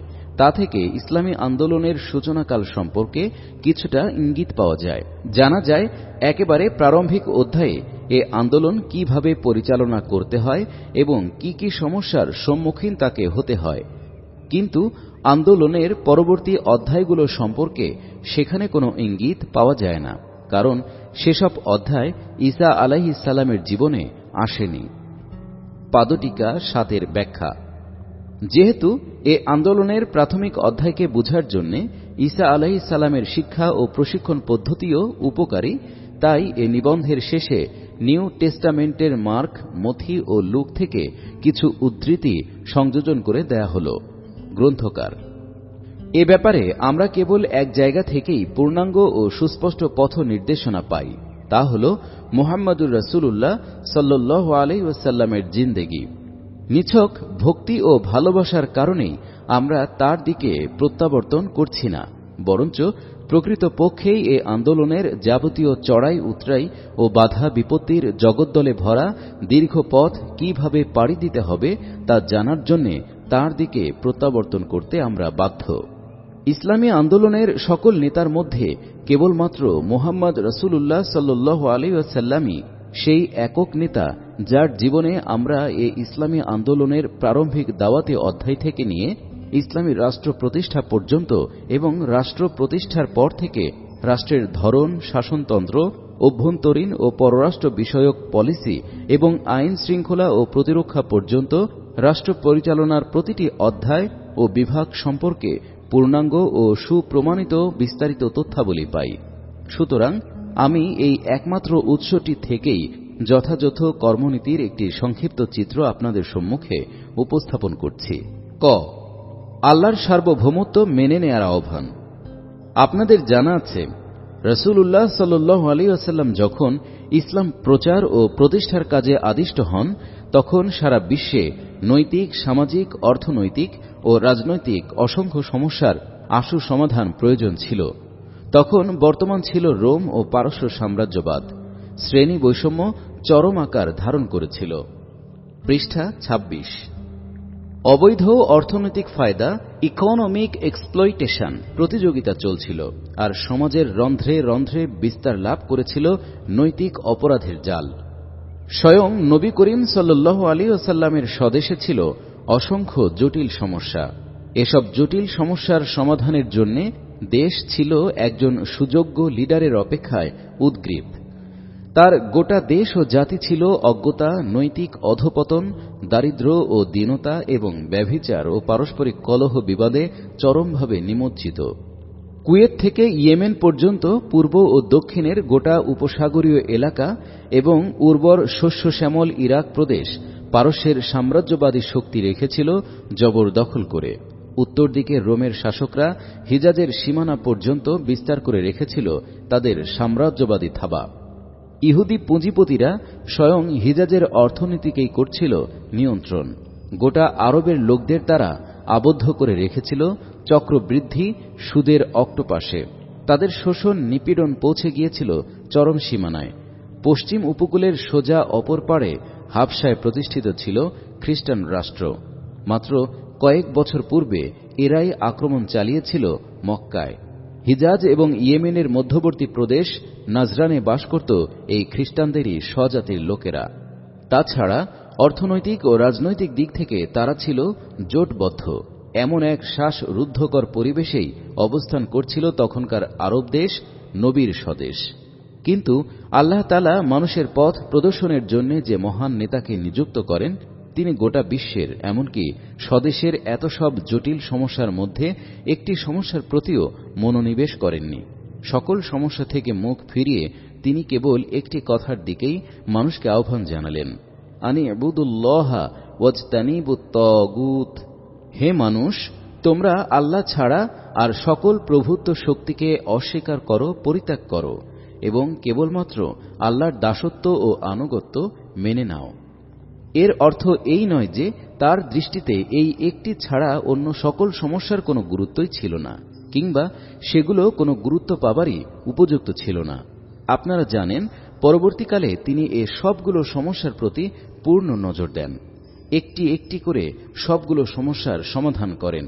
প্রাথমিক অবস্থায় এসব সমস্যা থেকে দৃষ্টি ফিরিয়ে শুধুমাত্র একটি বিষয়ের প্রতি পূর্ণ মনোযোগ দেয়া এবং তার সমাধানেই সকল শক্তি নিয়োগ করার পেছনে ছিল বাস্তব কারণ।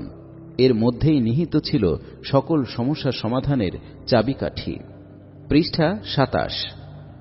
ইসলামী আন্দোলনের দৃষ্টিকোণ থেকে মানুষের নৈতিক ও সামাজিক জীবনে যত অধঃপতনেরই সৃষ্টি হোক না কেন, সেগুলোর আসল কারণ হল মানুষের নিজেকে স্বাধীন, স্বেচ্ছাচারী, ইন্ডিপেন্ডেন্ট এবং দায়িত্বহীন, ইরেসপন্সিবল মনে করা। অন্য কথায়, নিজেকেই নিজের ইলাহ বানিয়ে নেয়া। কিংবা এর কারণ হল মানুষ কর্তৃক বিশ্বজাহানের একমাত্র ইলাহকে বাদ দিয়ে অন্য কাউকেও হুকুমকর্তা ও সার্বভৌম সত্তা হিসেবে মেনে নেয়া, চাই সে মানুষ হোক কিংবা অন্য কিছু। ইসলামের দৃষ্টিতে এই বুনিয়াদী ভুলকে তার অবস্থানের উপর বহাল রেখে কোনো প্রকার বাহ্যিক সংশোধন দ্বারা ব্যক্তিগত কিংবা সামাজিক অধঃপতন ও বিপর্যয় দূর করার ব্যাপারে কিছুতেই সফলতা লাভ করা যেতে পারে না। এমতাবস্থায় এক স্থানে কোনো একটি অপরাধ দূর করা হলেও অন্য জায়গা দিয়ে তা মাথা গজিয়ে উঠবে। সুতরাং কার্যকর সংশোধনের সূচনা কেবল একটি পন্থাই করা যেতে পারে, আর তা হল মানুষের মন মগজ থেকে স্বাধীন স্বেচ্ছাচারিতার ধারণা নির্মূল করে দিতে হবে। তার মগজে একথা বসিয়ে দিতে হবে যে তুমি যে জগতে বাস করছ তা কোনো সম্রাট বা শাসকবিহীন সাম্রাজ্য নয়। নিঃসন্দেহে এ জগতের একজন সম্রাট রয়েছেন। তার কর্তৃত্ব কারো স্বীকৃতির মুখাপেক্ষী নয়। তার কর্তৃত্ব মিটিয়ে দেয়া কারো পক্ষে সম্ভব নয়। তার সাম্রাজ্য থেকে অন্য কোথাও বেরিয়ে যাবার শক্তি তোমার নেই। তার এই শাশ্বত ও অলঙ্ঘনীয় কর্তৃত্বের অধীনে অবস্থান করে নিজেকে স্বাধীন স্বেচ্ছাচারী মনে করাটা তোমার পক্ষে এক বিরাট বোকামি ছাড়া আর কিছুই নয়। এই বোকামি ও নির্বুদ্ধিতার পরিণতি তোমাকেই ভোগ করতে হবে।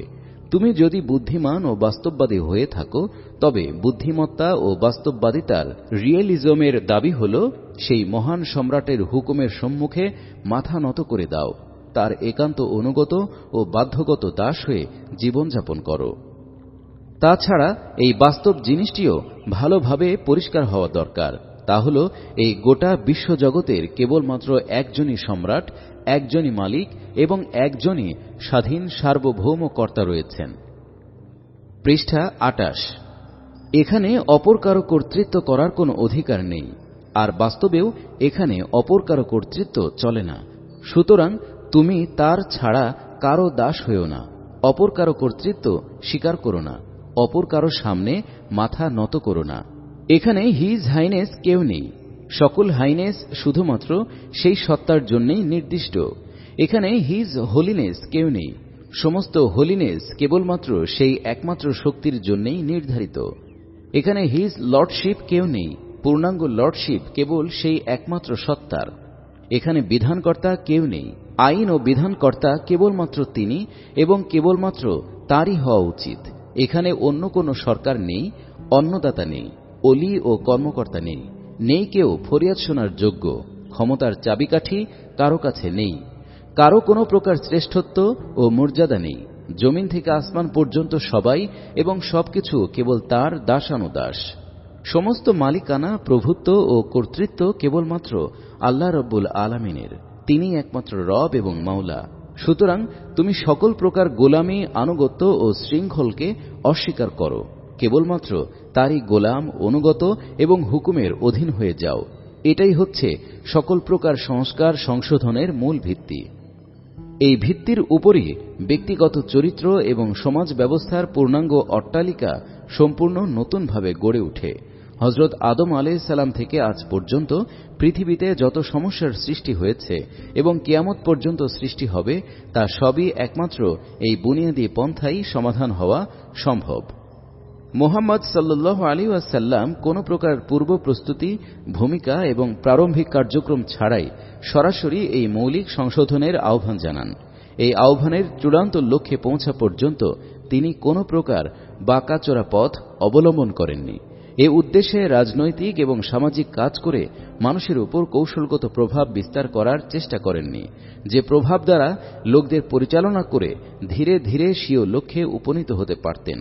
এসবের কিছুই তিনি করেননি, বরঞ্চ আমরা দেখি হঠাৎ আরবের বুকে এক ব্যক্তি মাথা উঁচু করে দাঁড়িয়ে দৃপ্ত কণ্ঠে ঘোষণা করেন, লা ইলাহা ইল্লাল্লাহ, আল্লাহ ছাড়া কোনো ইলাহ নাই। তার দৃষ্টি মুহূর্তের জন্যেও এই মৌলিক ঘোষণার চাইতে নিম্নতর কোনো কিছুর প্রতি নিবদ্ধ হয়নি।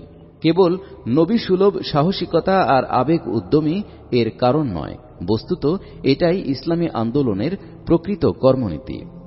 এছাড়া অন্যান্য উপায়ে যে প্রভাব, কার্যকারিতা ও কর্তৃত্ব সৃষ্টি হয় এই মহান সংস্কার কাজের জন্য, তা কিছুমাত্র সহায়ক নয়। যারা লা ইলাহা ইল্লাল্লাহুর মৌলিক আদর্শ ছাড়া অন্য কোনো কারণে আপনার সহযোগী হয়, এই মহান পুনর্গঠনের কাজে তারা আপনার কোনো উপকারে আসতে পারে না।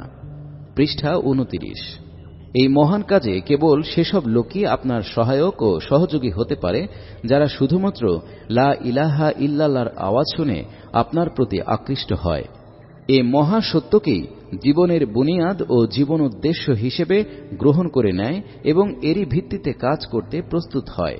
সুতরাং ইসলামী আন্দোলন পরিচালনার জন্য যে বিশেষ ধরনের চিন্তা ও কর্মকৌশল প্রয়োজন, তার দাবি হচ্ছে কোনো ভূমিকা ছাড়াই সরাসরি তাওহীদের এই মৌলিক দাওয়াতের মাধ্যমে কাজ আরম্ভ করতে হবে। তাওহীদের এই ধারণা নিছক কোনো ধর্মীয় ধ্যান ধারণা নয়, বরঞ্চ এ হচ্ছে এক পূর্ণাঙ্গ জীবন দর্শন। স্বেচ্ছাচারিতা ও গায়রুল্লাহর প্রভুত্ব ও কর্তৃত্বের উপর সমাজ জীবনে যে কাঠামো বিনির্মিত হয়েছে, এ দর্শন তাকে সম্পূর্ণ মূলোৎপাটিত করে দেয়। বিলকুল এক ভিন্ন ভিত্তি ও বুনিয়াদের উপর গড়ে তোলে নতুন অট্টালিকা।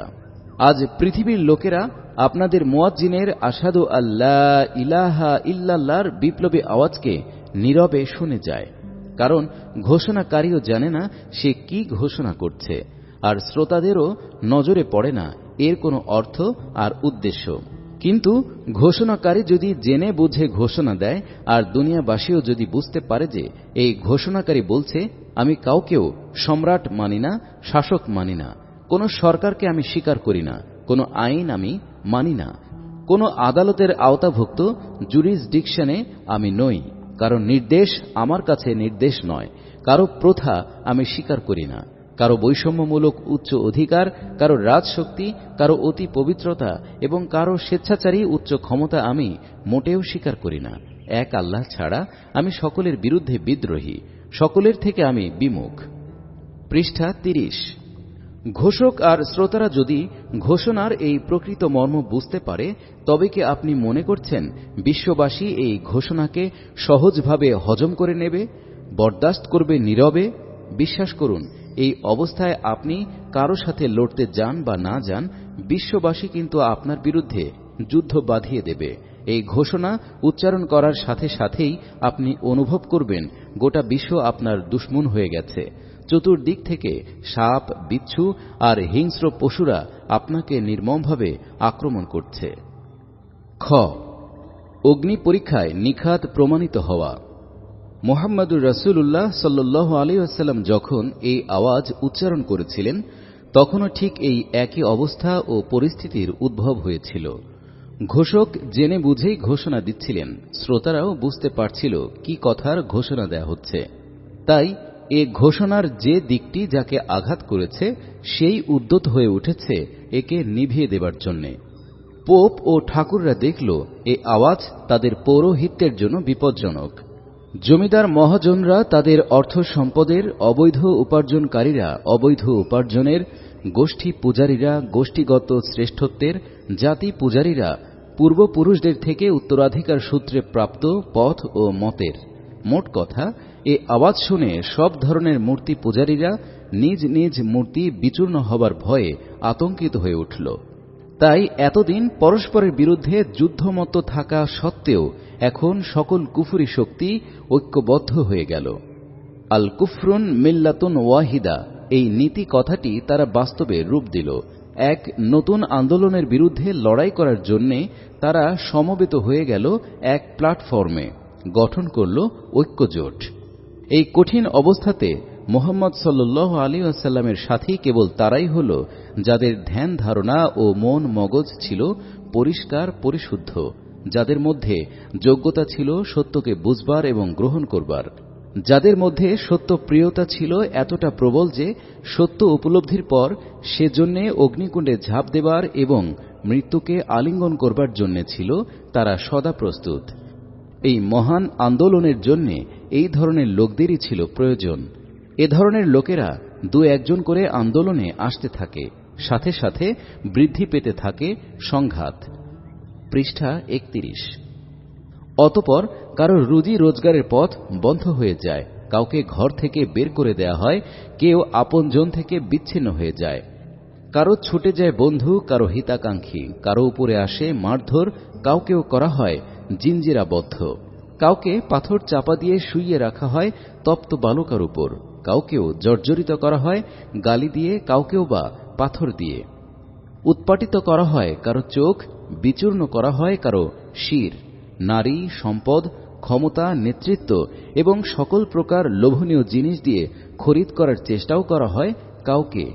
এই সকল অগ্নি পরীক্ষা ইসলামী আন্দোলনের উপর এসেছে, আসা জরুরি ছিল। এগুলো ছাড়া ইসলামী আন্দোলন না মজবুত হতে পারত, আর না পারত ক্রমবিকাশ ও প্রসার লাভ করতে। এসব অগ্নি পরীক্ষার পয়লা ফায়দা এই ছিল যে এর ফলে ভীরু, কাপুরুষ, হীন চরিত্র ও দুর্বল সংকল্পের লোকেরা এ আন্দোলনের কাছেই ঘেঁষতে পারেনি। তাই সমাজের মনে মুক্তগুলোই কেবল এসে শরিক হল আন্দোলনে, আর এ মহান আন্দোলনের জন্য প্রয়োজন ছিল এদেরই। তাই যিনি এ আন্দোলনে শরিক হলেন, কঠিন অগ্নি পরীক্ষার মধ্য দিয়েই তাকে শরিক হতে হয়েছে। বস্তুত এক মহান বিপ্লবী আন্দোলনের উপযোগী শ্রেষ্ঠ লোকদের বাছাইয়ের জন্য এর চাইতে উত্তম আর কোনো পন্থা হতে পারে না। এই অগ্নি পরীক্ষার দ্বিতীয় ফায়দা হল, এরকম কঠিন অবস্থার মধ্যে যারা আন্দোলনে শরিক হয়েছে তারা কোনো প্রকার ব্যক্তি, গোষ্ঠী বা জাতীয় স্বার্থে নয়, বরঞ্চ কেবলমাত্র সত্যপ্রিয়তা এবং আল্লাহ ও তার সন্তুষ্টির জন্যই এই ভয়াবহ বিপদ, মুসিবত ও দুঃখ লাঞ্ছনার মোকাবেলা করেছেন। এরই জন্যে তাদের সইতে হয়েছে শত অত্যাচার, নির্যাতন, এরই জন্যে হতে হয়েছে আহত, প্রহরিত, এরই জন্যে তাদের পড়তে হয়েছে কায়েমি স্বার্থবাদীদের হিংস্র কোপানলে। কিন্তু এর ফল হয়েছে শুভ। এর ফলে তাদের মধ্যে সৃষ্টি হতে থাকে ইসলামী আন্দোলনের উপযোগী মন মানসিকতা, পয়দা হতে থাকে খাঁটি ইসলামী চরিত্র, আল্লাহর ইবাদতে সৃষ্টি ও বৃদ্ধি হতে থাকে পরম আন্তরিকতা আর নিষ্ঠা। আসলে বিপদ মুসিবতের এই মহা প্রশিক্ষণ কেন্দ্রে ইসলামী চরিত্র ও ভাবধারা সৃষ্টি হওয়া ছিল এক স্বাভাবিক ব্যাপার। কোনো ব্যক্তি যখন একটি লক্ষ্য অর্জনের জন্য প্রবল উদ্যমে যাত্রা শুরু করে, আর তার সেই লক্ষ্য পথে যদি তাকে সম্মুখীন হতে হয় প্রাণান্তকর সংগ্রাম, চরম দ্বন্দ্ব, সংঘাত, অবর্ণনীয় বিপদ মুসিবত, দুঃখ কষ্ট, সীমাহীন হয়রানি, যাতনাকর আঘাত, অমানবিক কারা নির্যাতন, বিরামহীন ক্ষুধা আর দুঃসহনীয় নির্বাসনের, তবে এই ব্যক্তিগত অভিজ্ঞতার ফলে তার সেই মহান লক্ষ্য ও আদর্শের সমস্ত বৈশিষ্ট্য প্রবলভাবে রেখাপাত করে তার হৃদয় মনে। পৃষ্ঠা 32। তার মন মগজ শিরা উপশিরায় প্রবাহিত হতে থাকে তার সেই মহান লক্ষ্যেরই ফল্গুধারা। তার গোটা ব্যক্তি সত্তাই তখন তার জীবন উদ্দেশ্যের রূপ পরিগ্রহ করে। লক্ষ্য অর্জনের পরিপূর্ণতা সাধনের এ সময়টিতে তাদের উপর ফরজ করা হয় সালাত। এর ফলে দূর হয়ে যায় তাদের দৃষ্টির সকল সংকীর্ণতা। গোটা দৃষ্টি ও চিন্তাশক্তি এসে নিবদ্ধ হয় আপন লক্ষ্যের উপর, যাকে তারা একচ্ছত্র সার্বভৌম শাসক বলে স্বীকার করে নিয়েছে।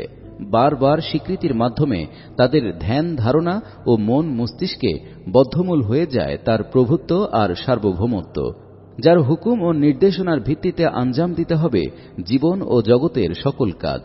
তিনি যে প্রকাশ্য অপ্রকাশ্য সবকিছুই অবহিত, তিনি যে বিচার দিনের সম্রাট, তিনি যে সকল বান্দার উপর দোর্দণ্ড প্রতাপশালী, এই কথাগুলো বদ্ধমূল হয়ে যায় তাদের মন ও মস্তিষ্কে।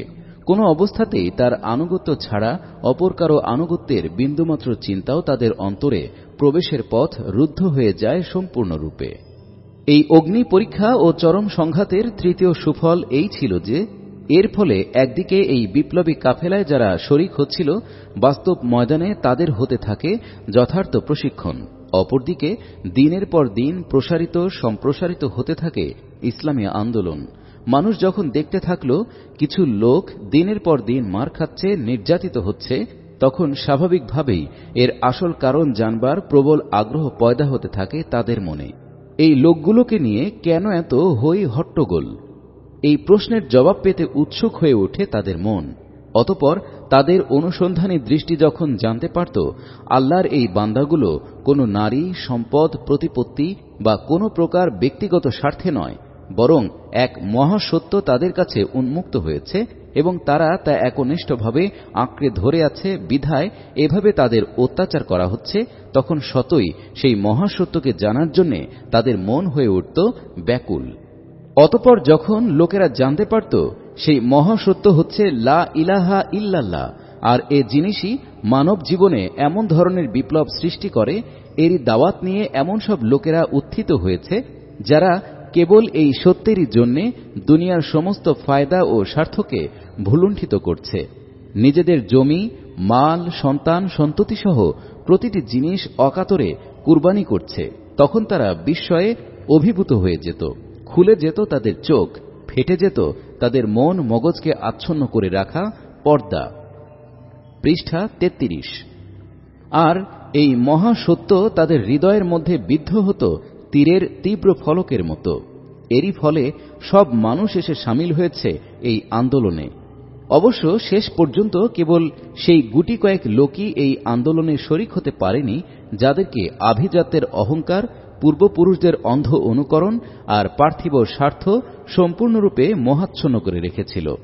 এছাড়া সে সমাজের প্রতিটি নিঃস্বার্থ ও সত্যপ্রিয় লোককেই কেউ আগে কেউ পরে শেষ পর্যন্ত এ আন্দোলনে এসে শরিক হতে হয়েছে। গ. নেতা ছিলেন আদর্শের মডেল। এ সময় আন্দোলনের নেতা নিজ ব্যক্তিগত জীবনের মাধ্যমে তার এই আন্দোলনের যাবতীয় মূলনীতি এবং লক্ষ্য ও উদ্দেশ্যসমূহ সুস্পষ্টভাবে মানব সমাজের সামনে তুলে ধরেন। তার প্রতিটি কথা, প্রতিটি কাজ এবং চাল চলন ও গতিবিধির মধ্যে ফুটে উঠত ইসলামের প্রাণসত্তা। এতে লোকেরা বাস্তবভাবে বুঝতে পারত ইসলাম কি জিনিস। এ বিষয়টি বিস্তারিত আলোচনার দাবি রাখে, কিন্তু এই ক্ষুদ্র পরিসরে ব্যাখ্যামূলক আলোচনার অবকাশ নেই, তাই অতি সংক্ষেপে কয়েকটি উল্লেখযোগ্য দিক এখানে উপস্থাপন করছি। এই বিপ্লবী আন্দোলনের নেতার স্ত্রী হযরত খাদিজা রাদিয়াল্লাহু তাআলা আনহা ছিলেন তৎকালীন আরবের সর্বাধিক অর্থশালী মহিলা। তিনি তার স্ত্রীর এই অর্থ সম্পদ দিয়ে ব্যবসা করতেন। ইসলামের দাওয়াত শুরু করার পর তার সমস্ত ব্যবসা বাণিজ্য বন্ধ হয়ে যায়, কারণ অনুক্ষণ দাওয়াতি কাজে ব্যস্ত থাকা এবং এর ফলে গোটা আরববাসীকে নিজের শত্রু বানিয়ে নেয়ার পর ব্যবসায়ের কাজ আর কিছুতেই চলা সম্ভব ছিল না। নিজেদের হাতে পূর্বের যা কিছু জমা ছিল আন্দোলন সম্প্রসারণের কাজে স্বামী স্ত্রী দুজনে মিলে মাত্র কয়েক বছরের মধ্যেই তা নিঃশেষ করে দেন। এরপর তাদেরকে এক চরম অর্থ সংকটের সম্মুখীন হতে হয়। দিন প্রচারের কাজে তিনি যখন তায়েফ গমন করেন, তখন হিজাজের এক সময়কার এই বাণিজ্য সম্রাটের ভাগ্যে সোয়ারির জন্য একটি গাধা পর্যন্ত জোটেনি। পৃষ্ঠা 34। কুরাইশের লোকেরা তাকে হিজাজের রাজতখ্ত গ্রহণ করার প্রস্তাব দেয়। তারা বলে, আমরা আপনাকে আমাদের বাদশা বানিয়ে নেব, আরবের শ্রেষ্ঠ সুন্দরীকে আপনার কাছে বিয়ে দেব, সম্পদের স্তূপ আপনার পদতলে ঢেলে দেব। এ সব কিছু আমরা আপনার জন্য করব একটি শর্তে, তা হল এই আন্দোলন থেকে আপনাকে বিরত থাকতে হবে। কিন্তু মানবতার মুক্তিদূত তাদের এইসব লোভনীয় প্রস্তাব ঘৃণা ভরে প্রত্যাখ্যান করেন। এইসবের পরিবর্তে তিনি তাদের উপহাস, তিরস্কার আর প্রস্তরাঘাতকেই সন্তুষ্ট চিত্তে গ্রহণ করেন। কুরাইশ এবং আরবের সমাজপতিরা বলল, হে মুহাম্মদ, আপনার দরবারে তো সবসময় কৃতদাস, দরিদ্র এবং নিচু শ্রেণীর লোকেরা বসে থাকে। নাউজুবিল্লাহ। এমত অবস্থায় আমরা কি করে আপনার দরবারে এসে বসতে পারি?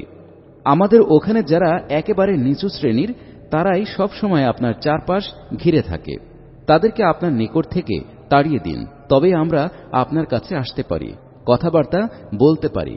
কিন্তু গোটা মানবতার যিনি নেতা, যিনি এসেছেন মানুষের উঁচু নিচু শ্রেণীভেদ মিটিয়ে দেবার জন্যে, তিনি তো কিছুতেই সমাজপতিদের মন রক্ষার জন্য দরিদ্রদের বিতাড়িত করতে পারেন না।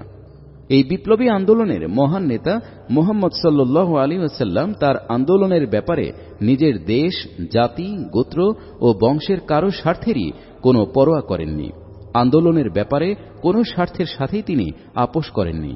তার এই নৈতিক দৃঢ়তাই মানুষের মনে এক চরম আস্থার জন্ম দিল যে নিঃসন্দেহে মানুষের কল্যাণের জন্য তার আবির্ভাব ঘটেছে। আর এই আস্থার ফলেই প্রত্যেকটি কওমের লোক এসে তার আন্দোলনের পতাকা তলে সমবেত হয়েছে। তিনি যদি কেবল নিজ খানদানের কল্যাণ চিন্তা করতেন, তবে হাশেমি গোত্রের লোক ছাড়া আর কারোই এ আন্দোলনের প্রতি কোনো আগ্রহ থাকত না। তিনি যদি কুরাইশদের নেতৃত্ব প্রতিষ্ঠার জন্য ব্যস্ত হতেন, তবে অকুরাইশ আরবরা তার আন্দোলনের শরিক হবার কল্পনাই করত না। কিংবা আরব জাতির শ্রেষ্ঠত্ব প্রতিষ্ঠা যদি হতো তার উদ্দেশ্য, তবে হাবশি বেলাল, রোম দেশীয় শুয়াইব আর পারস্যের সালমান রাদিয়াল্লাহু তাআলা আনহু এর কি স্বার্থ ছিল তার সহযোগিতা করার? বস্তুত যে জিনিস সব জাতির লোকদেরকে তার প্রতি আকৃষ্ট করেছে, তা ছিল নিরেট আল্লাহর দাসত্বের আহ্বান। পৃষ্ঠা ৩৫। ব্যক্তিগত, বংশগত, গোত্রগত ও জাতিগত স্বার্থের ব্যাপারে পরিপূর্ণ অনাগ্রহ, গোটা মানবতাকে খালেস আল্লাহর দাসত্বের প্রতি আহ্বানের ফলেই বংশ, বর্ণ ও জাতি ধর্ম নির্বিশেষে সকল ধরনের মানুষ এ আন্দোলনের প্রতি আকৃষ্ট হয়। এর প্রতিষ্ঠার জন্য প্রাণোৎসর্গ করতে সবাই প্রস্তুত হয়ে যায়। তিনি যখন মক্কা থেকে হিজরত করতে বাধ্য হন, তখনও তার শত্রুদের প্রচুর ধন সম্পদ তার কাছে আমানত ছিল। এগুলো নিজ নিজ মালিকের কাছে ফেরত দেবার জন্য তিনি হযরত আলী রাদিয়াল্লাহু তাআলা আনহুকে বুঝিয়ে দিয়ে যান। কোন দুনিয়া পূজারী লোকের পক্ষে এ ধরনের সুযোগ হাতছাড়া করা সম্ভব নয়। সে সবকিছুই আত্মসাৎ করে সাথে নিয়ে যায়। কিন্তু আল্লাহর দাস তখনও নিজের জানের দুশমন ও রক্ত পিপাসুদের সম্পদ তাদের হাতে পৌঁছে দেবার চিন্তা করেন, যখন তারা তাকে হত্যা করবার ফয়সালা গ্রহণ করে। নৈতিক চরিত্রের এই অকল্পনীয় উচ্চতা অবলোকন করে আরবের লোকেরা বিস্মিত না হয়ে পেরেছিল কি? আমার দৃঢ় বিশ্বাস, 2 বছর পর যখন বদর ময়দানে তারা তার বিরুদ্ধে তরবারি উত্তোলন করল, জন্মভূমি থেকে বিদায়ের কালেও যিনি মানুষের অধিকার ও আমানতের দায়িত্বের কথা ভোলেননি, হয়তো জিদের বশবর্তী হয়ে তখন তারা তার বিরুদ্ধে লড়াই করেছিল, কিন্তু তাদের বিবেক তাদের দংশন করছিল। আমার বিশ্বাস, বদর যুদ্ধে কাফিরদের পরাজয়ের নৈতিক কারণগুলোর মধ্যে এটাও ছিল অন্যতম। ঘ, আদর্শের কার্যকর স্বাভাবিক বিপ্লব। 13 বছরের প্রাণান্তকর সংগ্রামের পর মদিনায় একটি ছোট্ট ইসলামী রাষ্ট্র প্রতিষ্ঠার সুযোগ আসে। এ সময় আন্দোলনে এমন 250-300 লোক সংগৃহীত হয়ে যায়, যারা ইসলামের পূর্ণ প্রশিক্ষণ পেয়ে এতটা যোগ্য হয়েছিল যে তারা যে কোনো অবস্থা ও পরিস্থিতিতে মুসলমান হিসেবে দায়িত্ব পালনে সক্ষম ছিল। একটি ইসলামী রাষ্ট্র পরিচালনার জন্য এ লোকগুলো পুরোপুরি তৈরি করা ছিল। সুতরাং সেই কাঙ্ক্ষিত রাষ্ট্র প্রতিষ্ঠা করে দেয়া হল। 10 বছর পর্যন্ত স্বয়ং রাসূলুল্লাহ সাল্লাল্লাহু আলাইহি ওয়াসাল্লাম এই রাষ্ট্রের নেতৃত্ব প্রদান করেন। এই সংক্ষিপ্ত সময়ে তিনি তাদেরকে রাষ্ট্রের সকল বিভাগ ইসলামী পদ্ধতিতে পরিচালনা করার প্রশিক্ষণ দিয়ে যান।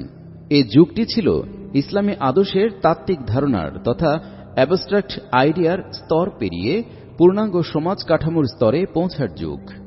এ যুগে রাষ্ট্র ব্যবস্থা, শিক্ষা ব্যবস্থা, বিচার ব্যবস্থা, অর্থ ব্যবস্থা, সমাজ ব্যবস্থা, সমর ব্যবস্থা এবং আন্তর্জাতিক সম্পর্ক প্রভৃতি সকল বিষয়ে ইসলামের নীতি ও পলিসি সুস্পষ্ট রূপরেখা লাভ করে।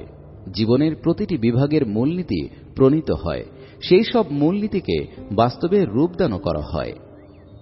পৃষ্ঠা 36। এই বিশেষ কর্মনীতি ও কর্মপদ্ধতিতে কাজ করার জন্য শিক্ষা দীক্ষা ও বাস্তব অভিজ্ঞতার ভিত্তিতে কর্মী বাহিনী তৈরি করা হয়। এই লোকেরাই বিশ্ববাসীর সামনে ইসলামী শাসনের এমন আদর্শ নমুনা পেশ করেছিল যে মাত্র 8 বছর সময়কালের মধ্যে মদিনার মতো একটি ক্ষুদ্রায়তনের রাষ্ট্র গোটা আরব রাষ্ট্রে রূপান্তরিত হয়ে যায়। যেখান থেকেই যে লোক ইসলামের বাস্তব রূপ দেখতে পেল এবং এর শুভ পরিণাম অনুভব করতে পারল, সে শতই বলে উঠল, প্রকৃতপক্ষে এরই নাম মানবতা। এরই মধ্যে রয়েছে মানবতার কল্যাণ। দীর্ঘকাল ব্যাপী যারা মুহাম্মদুর রাসূলুল্লাহ সাল্লাল্লাহু আলাইহি ওয়াসাল্লামের বিরুদ্ধে যুদ্ধে লিপ্ত ছিল, শেষ পর্যন্ত তাদেরকেও এই মহান আদর্শ গ্রহণ করতে হয়েছিল। খালিদ বিন ওয়ালিদ ইসলামের ছায়াতলে এসে যান। আবু জেহেলের পুত্র ইকরামা ইসলাম কবুল করেন। আবু সুফিয়ান ইসলামের পক্ষে এসে যায়। হযরত হামজা রাদিয়াল্লাহু তাআলা আনহুর হন্তা ওয়াহশী ইসলামের বিধান গ্রহণ করে নেন।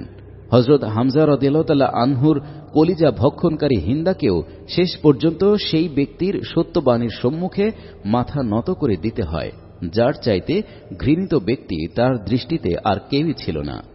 ঐতিহাসিকরা ভুল করেই তখনকার যুদ্ধগুলোকে বিরাট গুরুত্ব দিয়ে আলোকপাত করেছেন।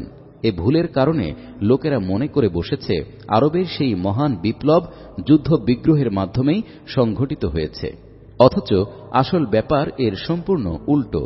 সেই 8 বছরে যে যুদ্ধগুলো দ্বারা আরবের যুদ্ধবাজ কওমগুলো তিরস্কৃত হয়েছিল, তার সবগুলোতে উভয় পক্ষের 1200-র বেশি লোক নিহত হয়নি। পৃথিবীর বিপ্লবসমূহের ইতিহাস যদি আপনার জানা থাকে, তবে আপনাকে অবশ্য স্বীকার করতে হবে এ বিপ্লব রক্তপাতহীন বিপ্লব, ব্লাডলেস রেভলিউশন নামে আখ্যায়িত হওয়াই যুক্তিযুক্ত। তাছাড়া এ বিপ্লবের ফলাফলও পৃথিবীর অন্য সব বিপ্লবের চাইতে ভিন্নধর্মী। এ বিপ্লবে কেবল রাষ্ট্র ব্যবস্থারই পরিবর্তন হয়নি, বরঞ্চ মানুষের মন মানসিকতা এবং চিন্তা ভাবনাও পরিবর্তিত হয়ে গিয়েছিল। এতে মানুষের দৃষ্টিভঙ্গি পাল্টে যায়, চিন্তা পদ্ধতি বদলে যায়, জীবনযাপন পদ্ধতির পরিবর্তন হয়ে যায়, নৈতিক চরিত্রের জগতে আসে আমূল পরিবর্তন, স্বভাব ও অভ্যাস যায় পাল্টে। পৃষ্ঠা 37।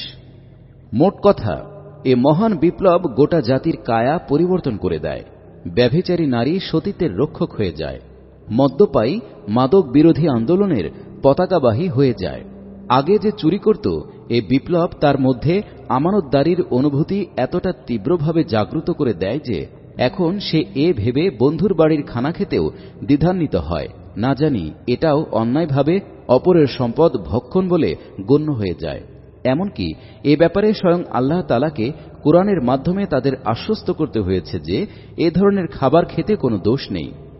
পাদটিকা 8 দেখুন সূরা নূর আয়াত 61।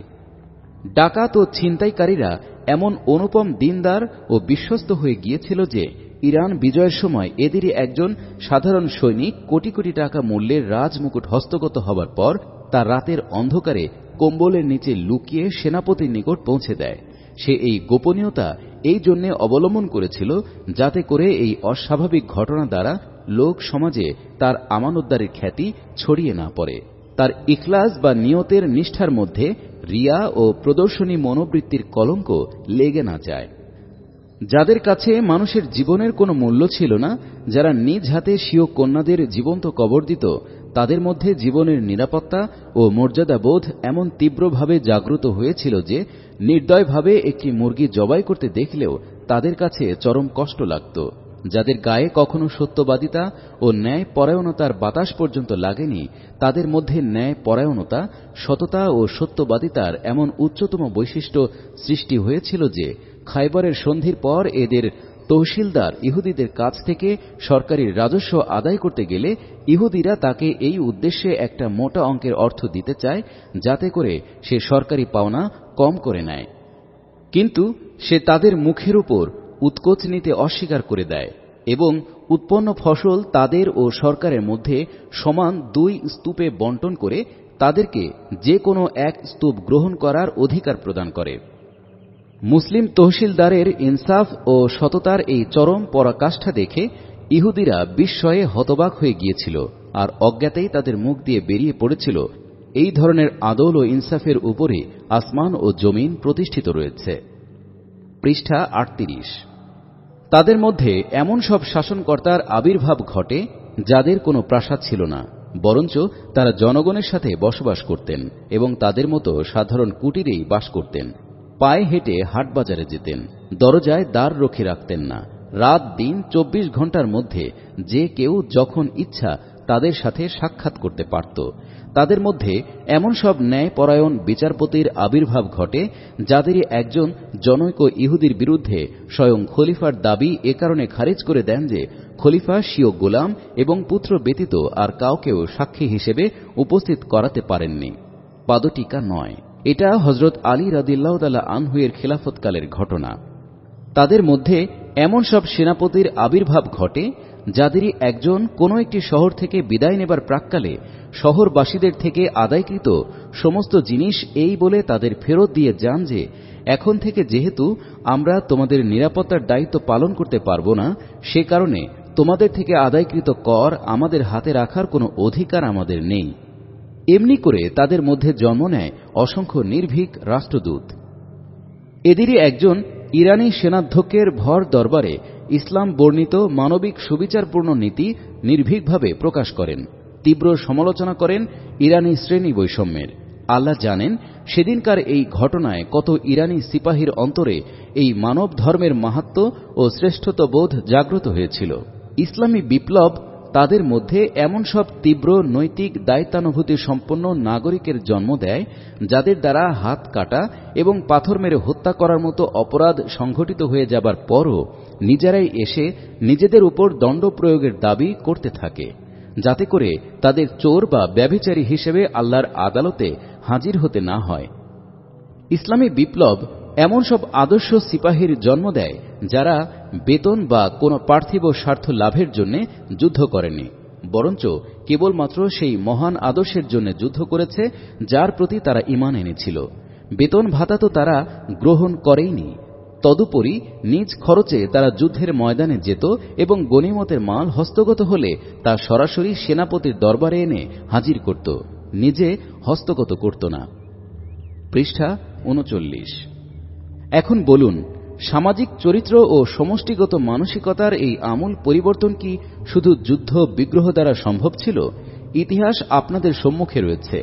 এমন কোন উদাহরণ কি আপনারা তাতে পেয়েছেন যে শুধুমাত্র তরবারি কোনো মানব গোষ্ঠীর মধ্যে এমন আমূল পরিবর্তন সাধন করেছে? মূলত এটা একটা বিস্ময়কর ব্যাপার। যেখানে প্রথম 13 বছরে মাত্র 250-300 লোক সৃষ্টি হয়েছে, সেখানে পরবর্তী 10 বছরে গোটা দেশ মুসলমান হয়ে গেল। এর রহস্য উদ্ঘাটনে ব্যর্থ হয়ে লোকেরা নানা রকম অমূলক অবাস্তব ব্যাখ্যা প্রদানের চেষ্টা করে থাকে, অথচ এর কারণ দিবালোকের মতো পরিষ্কার, সুস্পষ্ট। যতদিন এই নতুন আদর্শ অনুযায়ী মানব জীবনের বাস্তব রূপায়ণ লোকেরা দেখতে পায়নি, ততদিন এই অভিনব আন্দোলনের নেতা আসলেই কি ধরনের সমাজ গড়তে চান তা তারা বুঝে উঠতে পারেনি। এ সময় নানা ধরনের সন্দেহ, সংশয় তাদের মনকে আচ্ছন্ন করে রেখেছিল। কেউ বলতো এ তো কেবল কবির কল্পনা বিলাস, কেউ বলতো এটা তো কেবল ভাষার জাদুগিরি, কেউ বলতো লোকটি আসলে পাগল হয়ে গেছে, আবার কেউ তাকে নিছক একজন কল্পনা বিলাসী ভিশনারি লোক বলে ঘোষণা করত।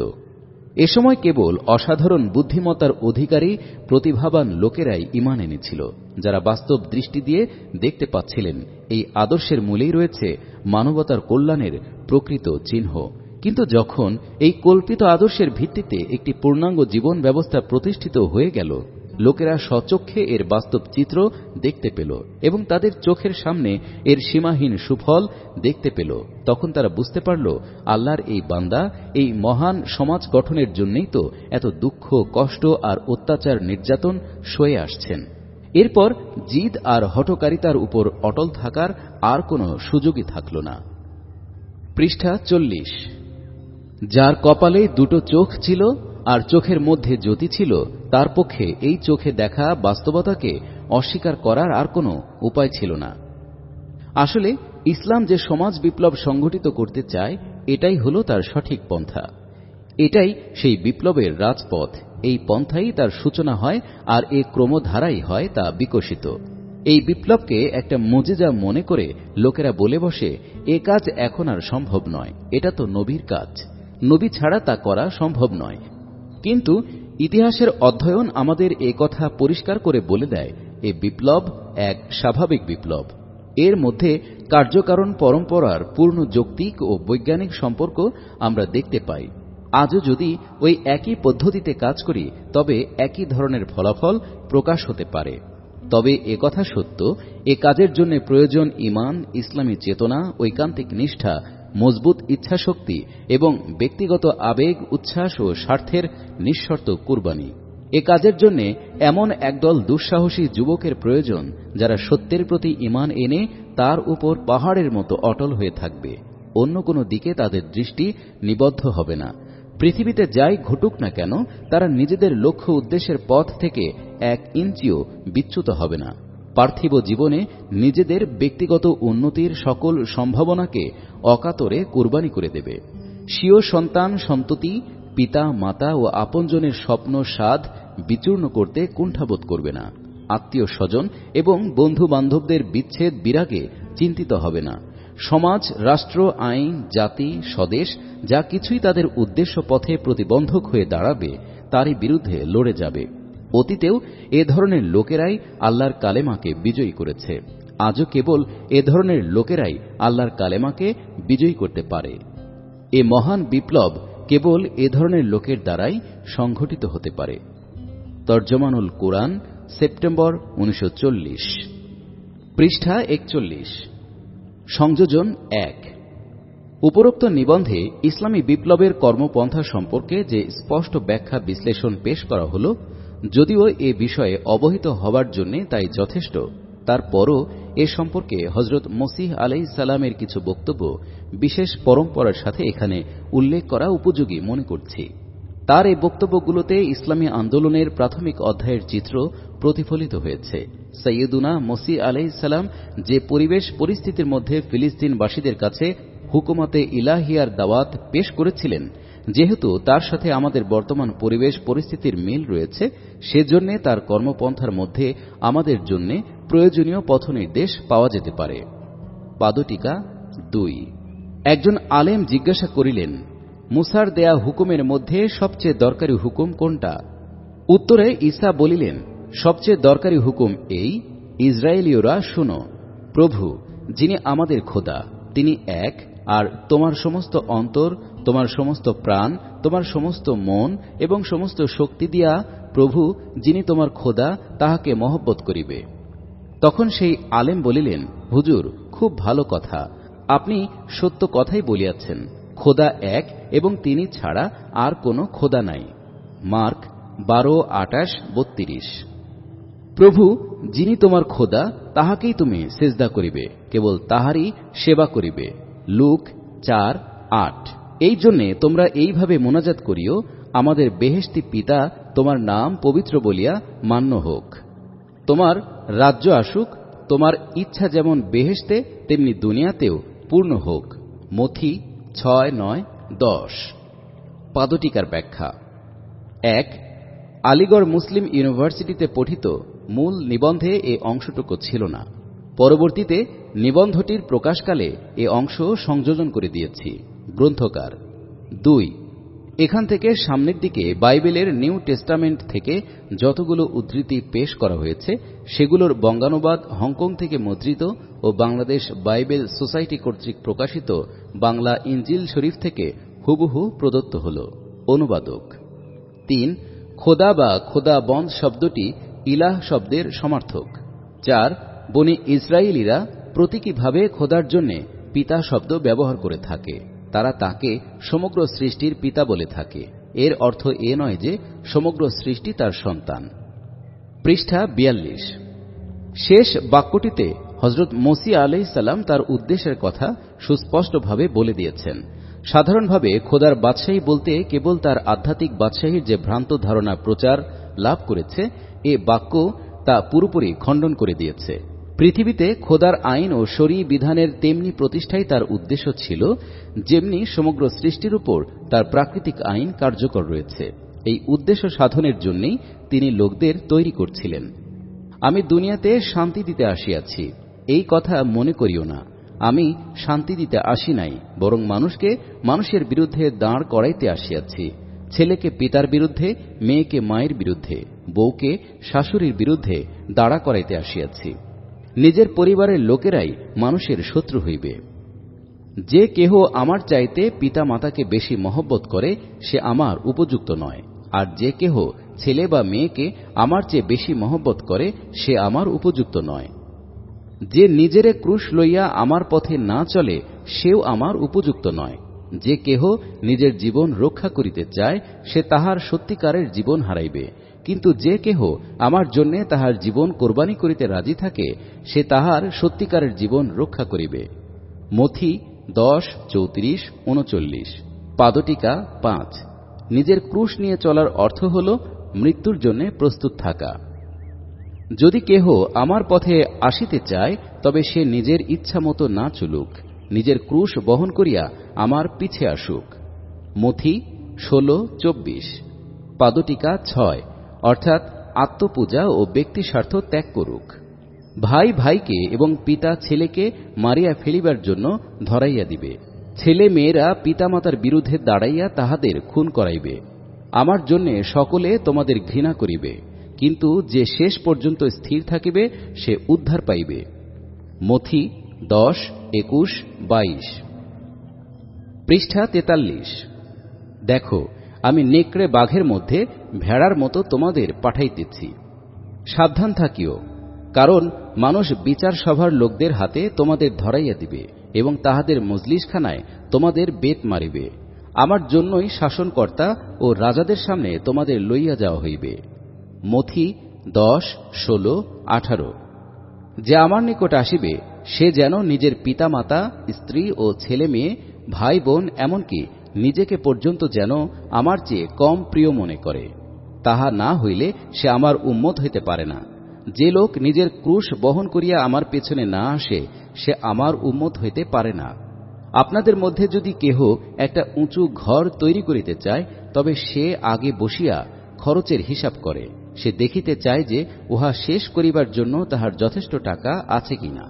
তাহা না হইলে সে ভিত্তি গাঁথিবার পরে যদি সেই উঁচু ঘরটা শেষ করিতে না পারে তবে যাহারা উহা দেখিবে তাহারা সকলে তাহাকে ঠাট্টা করিবে। তাহারা বলিবে, লোকটা গাঁথিতে আরম্ভ করিয়াছিল কিন্তু শেষ করিতে পারিল না।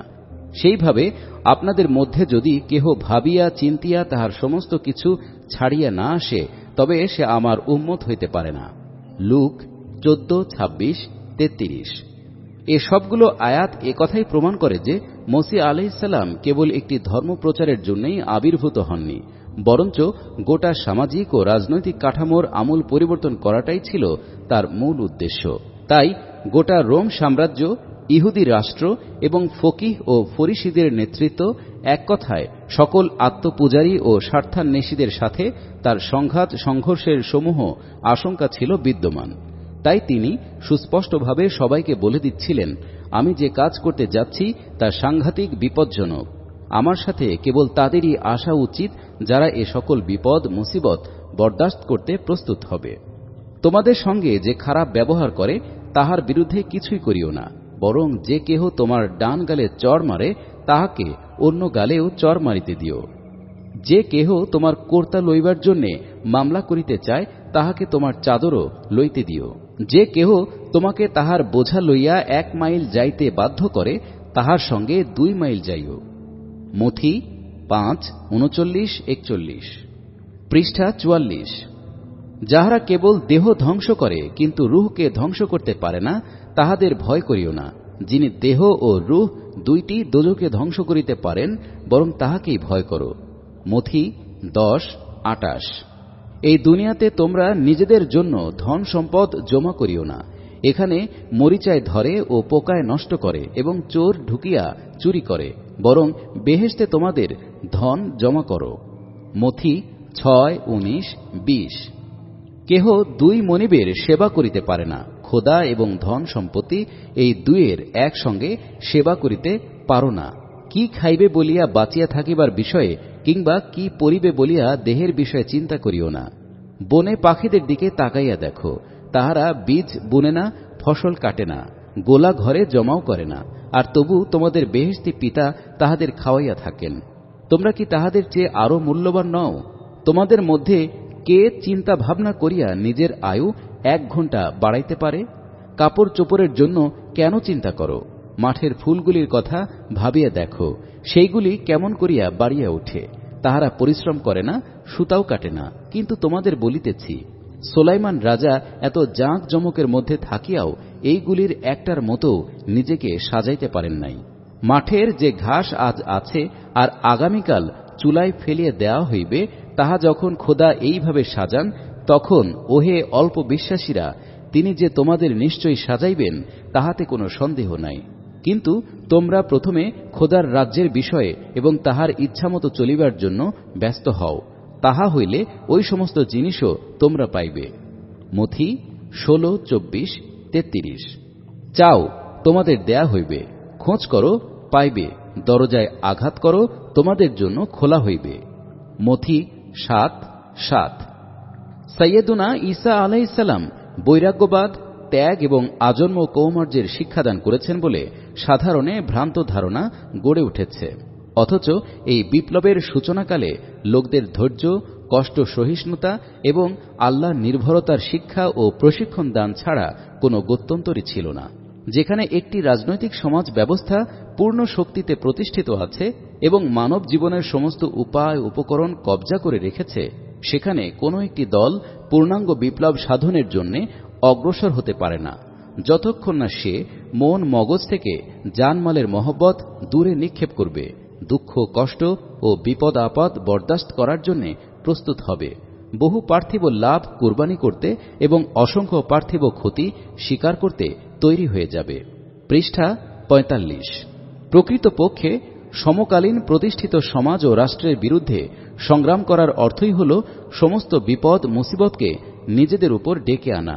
এ মহান কাজের জন্য যারা উত্থিত হবে, তাদেরকে এক থাপ্পড় খেয়ে আর এক থাপ্পড়ের জন্য অবশ্যই প্রস্তুত থাকতে হবে। জামা হাতছাড়া হলে চোগা হারাবার জন্যও প্রস্তুত থাকতে হবে। খাদ্য ও পোশাকের চিন্তা থেকে তাদেরকে মুক্ত থাকতে হবে। সমকালীন জীবিকার ভাণ্ডার যাদের মুষ্টিবদ্ধ, তাদের বিরুদ্ধে সংগ্রাম করে আবার তাদের থেকে অন্ন বস্ত্র লাভ করার আশা করা যেতে পারে না। তাই কেবল সেই ব্যক্তি তাদের বিরুদ্ধে লড়াই করতে সক্ষম যে এসব উপায় উপকরণ থেকে মুখ ফিরিয়ে কেবল এক আল্লাহর উপর নির্ভরশীল হয়ে যাবে। তোমরা যাহারা ক্লান্ত ও বোঝা বহিয়া বেড়াইতেছ, তোমরা সকলে আমার নিকট আসো, আমি তোমাদের বিশ্রাম দেব, কারণ আমার জোয়াল বহন করা সহজ ও আমার বোঝা হালকা। মথি 11:28-30। সম্ভবত এর চাইতে সংক্ষেপে এবং মর্মস্পর্শী ভাষায় হুকুমতে ইলাহিয়ার ম্যানিফেস্টো সংকলন করা যেতে পারে না। মানুষের উপর মানুষের জোয়াল অত্যন্ত কঠিন এবং ভারী। এ বোঝার তলায় পিষ্ট মানুষকে হুকুমতে ইলাহিয়ার নকিব যে সংবাদ শোনাতে পারেন, তা হল যে রাষ্ট্র ব্যবস্থার জোয়াল আমি তোমাদের উপর রাখতে চাই, তা যেমনি কোমল তেমনি হালকা। ইহুদিদের মধ্যে রাজারা প্রভুত্ব করেন, আর তাহাদের শাসনকর্তাদের বলা হয় উপকারী নেতা, কিন্তু তোমাদের মধ্যে এই রকম হওয়া উচিত নয়। তোমাদের যে সবচেয়ে বড়, সে বরং সবচেয়ে যে ছোট তাহারই মতো হোক, আর যে নেতা সে সেবাকারীর মতো হোক। লুক 22:25-26। মসিহ আলাইহিস সালাম তার সাথীদেরকেই হাওয়ারীদের এসব উপদেশ দিতেন। এ বিষয়ে ইনজিলগুলোতে বেশ কিছু বাণী বর্তমান রয়েছে। সেগুলোর সার কথা হল, ফেরাউন এবং নমরুদদের হটিয়ে তোমরা নিজেরাই আবার ফেরাউন নমরুদ হয়ে বসো না। পৃষ্ঠা 46। মুসার শরীয়ত শিক্ষা দেবার ব্যাপারে আলেমরা ও ফরিসিরা মুসার জায়গায় আছেন। পাদটিকা 7। শরীয়তের ধারক বাহকদের ফরিসি বলা হয়। এই জন্য তাহারা যাহা কিছু করিতে বলেন তাহা করিও, এবং যাহা পালন করিবার আদেশ করেন তাহা পালন করিও। কিন্তু তাহারা যাহা করেন তোমরা তাহা করিও না, কারণ তাহারা মুখে যাহা বলেন কাজে তাহা করেন না। তাহারা ভারী ভারী বোঝা বাঁধিয়া মানুষের কাঁধে চাপাইয়া দেন, কিন্তু সেইগুলি সরাইবার জন্য নিজেরা একটা আঙ্গুল নাড়াইতেও চান না। লোকদের দেখাইবার জন্যই তাহারা সমস্ত কাজ করেন। পাক কিতাবের আয়াত লেখা তাবিজ তাহারা বড় করিয়া তৈরি করেন, আর নিজেদের ধার্মিক দেখাবার জন্য চাদরের কোনায় কোনায় লম্বা ঝালর লাগান। ভোজের সময়ে সম্মানের জায়গায় এবং মজলিসখানায় প্রধান আসনে তাহারা বসিতে ভালোবাসেন। তাহারা হাটে বাজারে সম্মান খুঁজিয়া বেড়ান আর চান যেন লোকেরা তাহাদের ওস্তাদ রাব্বি বলিয়া ডাকে। ভণ্ড আলেম ও ফরিসিরা ঠিক আপনাদের, আপনারা লোকদের সামনে বেহেশতি দরজা বন্ধ করিয়া রাখেন, তাহাতে নিজেরাও ঢুকেন না, আর যাহারা ঢুকিতে চেষ্টা করিতেছে তাহাদেরও ঢুকিতে দেন না। আপনারা নিজেরা অন্ধ অথচ অন্যদের পথ দেখান। একটা ছোট মাছিও আপনারা ছাঁকেন অথচ উট গিলিয়া ফেলেন। ভণ্ড আলেম ও ফরিসিরা ধিক আপনাদের, আপনারা চুন লাগানো সাদা কবরের মতো, যাহার বাহিরের দিকটা সুন্দর কিন্তু ভেতরে মরা মানুষের হাড় গোড় ও সমস্ত রকম ময়লায় ভরা। ঠিক সেইভাবে বাহিরে বাহিরে আপনারা লোকদের চোখে ধার্মিক কিন্তু ভিতরে ভণ্ডামি ও পাপে পূর্ণ। মথি 23:2-28। সে সময়কার আলেম ও শরীয়তের ধারক বাহকদের এ ছিল অবস্থা। ইলমের অধিকারী হওয়া সত্ত্বেও কেবল আত্মপূজার কারণে তারা ছিল গুমরাহ, পথভ্রষ্ট। সাধারণ লোকদেরও তারা ভ্রান্ত পথে পরিচালিত করছিল, আর এই বিপ্লবের পথে রোমের কাইজারদের থেকেও তারা বড় প্রতিবন্ধক ছিল। তখন ফরিসিরা চলিয়া গেলেন এবং কেমন করিয়া ঈসাকে তাহার কথার ফাঁদে ফেলা যায় সেই পরামর্শ করিতে লাগিলেন। তাহারা হেরোদের দলের কয়েকজন লোকের সঙ্গে নিজেদের কয়েকজন শাগরেদকে ঈসার নিকট পাঠাইলেন। পাদটিকা 8। মসিহ আলাইহিস সালামের যুগে ফিলিস্তিনের এক অংশে ভারতের দেশীয় রাজ্যের ন্যায় একটি ইহুদি রাষ্ট্র প্রতিষ্ঠিত ছিল। এটি রোম সাম্রাজ্যের বশ্যতা। এর প্রতিষ্ঠাতা হেরোদের নামে সাধারণত এটিকে হেরোদি রাষ্ট্র বলা হতো। হেরোদের দল বলতে সেই রাষ্ট্রের পুলিশ বা সিআইডি লোক বোঝানো হয়েছে। পৃষ্ঠা 47। তাহারা ঈসাকে বলিল, হুজুর, আমরা জানি আপনি একজন সৎ লোক, খোদার পথের বিষয়ে আপনি সত্যভাবে শিক্ষা দিয়া থাকেন। লোকে কি মনে করিবে না করিবে তাহাতে আপনার কিছু যায় আসে না, কারণ আপনি কাহারও মুখ চাহিয়া কিছু করেন না। তাহা হইলে আপনি বলুন, রোম সম্রাটকে কি কর দেওয়া হালাল? আপনার কি মনে হয়? তাহাদের খারাপ উদ্দেশ্য বুঝিতে পারিয়া ঈসা বলিলেন, ভণ্ডেরা, কেন আমাকে পরীক্ষা করিতেছ? যে টাকায় কর দিবে তাহার একটা আমাকে দেখাও। তাহারা একটা দিনার ঈসার নিকট আনিল। তখন ঈসা তাহাদের বলিলেন, ইহার উপর এই ছবি ও নাম কাহার? তাহারা বলিল, রোম সম্রাটের। ঈসা তাহাদের বলিলেন, তবে যাহা সম্রাটের তাহা সম্রাটকে দাও, আর যাহা খোদার তাহা খোদাকে দাও। মথি 22:15-21। এ ঘটনা থেকে জানা যায় মূলত এটা ছিল একটা ষড়যন্ত্র। ফরিসিরা আন্দোলন পাকা হবার আগেই সরকারের সাথে হজরত ঈসা আলাইহিস সালামের সংঘর্ষ বাঁধিয়ে দিতে এবং আন্দোলন শিকড় গেড়ে বসার আগেই সরকারি শক্তি দ্বারা মূলোৎপাটিত করে দিতে চাইছিল। সে কারণে হেরোদি রাষ্ট্রের সিআইডিদের সামনে রোম সম্রাটকে কর দেয়া বৈধ কিনা সে প্রশ্ন তারা উত্থাপন করেছিল। জবাবে হজরত ঈসা আলাইহিস সালাম যে নিগুড় অর্থবহ কথাটি বলেছিলেন, বিগত 2000 বছর থেকে খ্রিস্টান অখ্রিস্টান সকলে তার এই অর্থই করে আসছে যে ইবাদত করো খোদার আর আনুগত্য করো সমকালীন প্রতিষ্ঠিত সরকারের।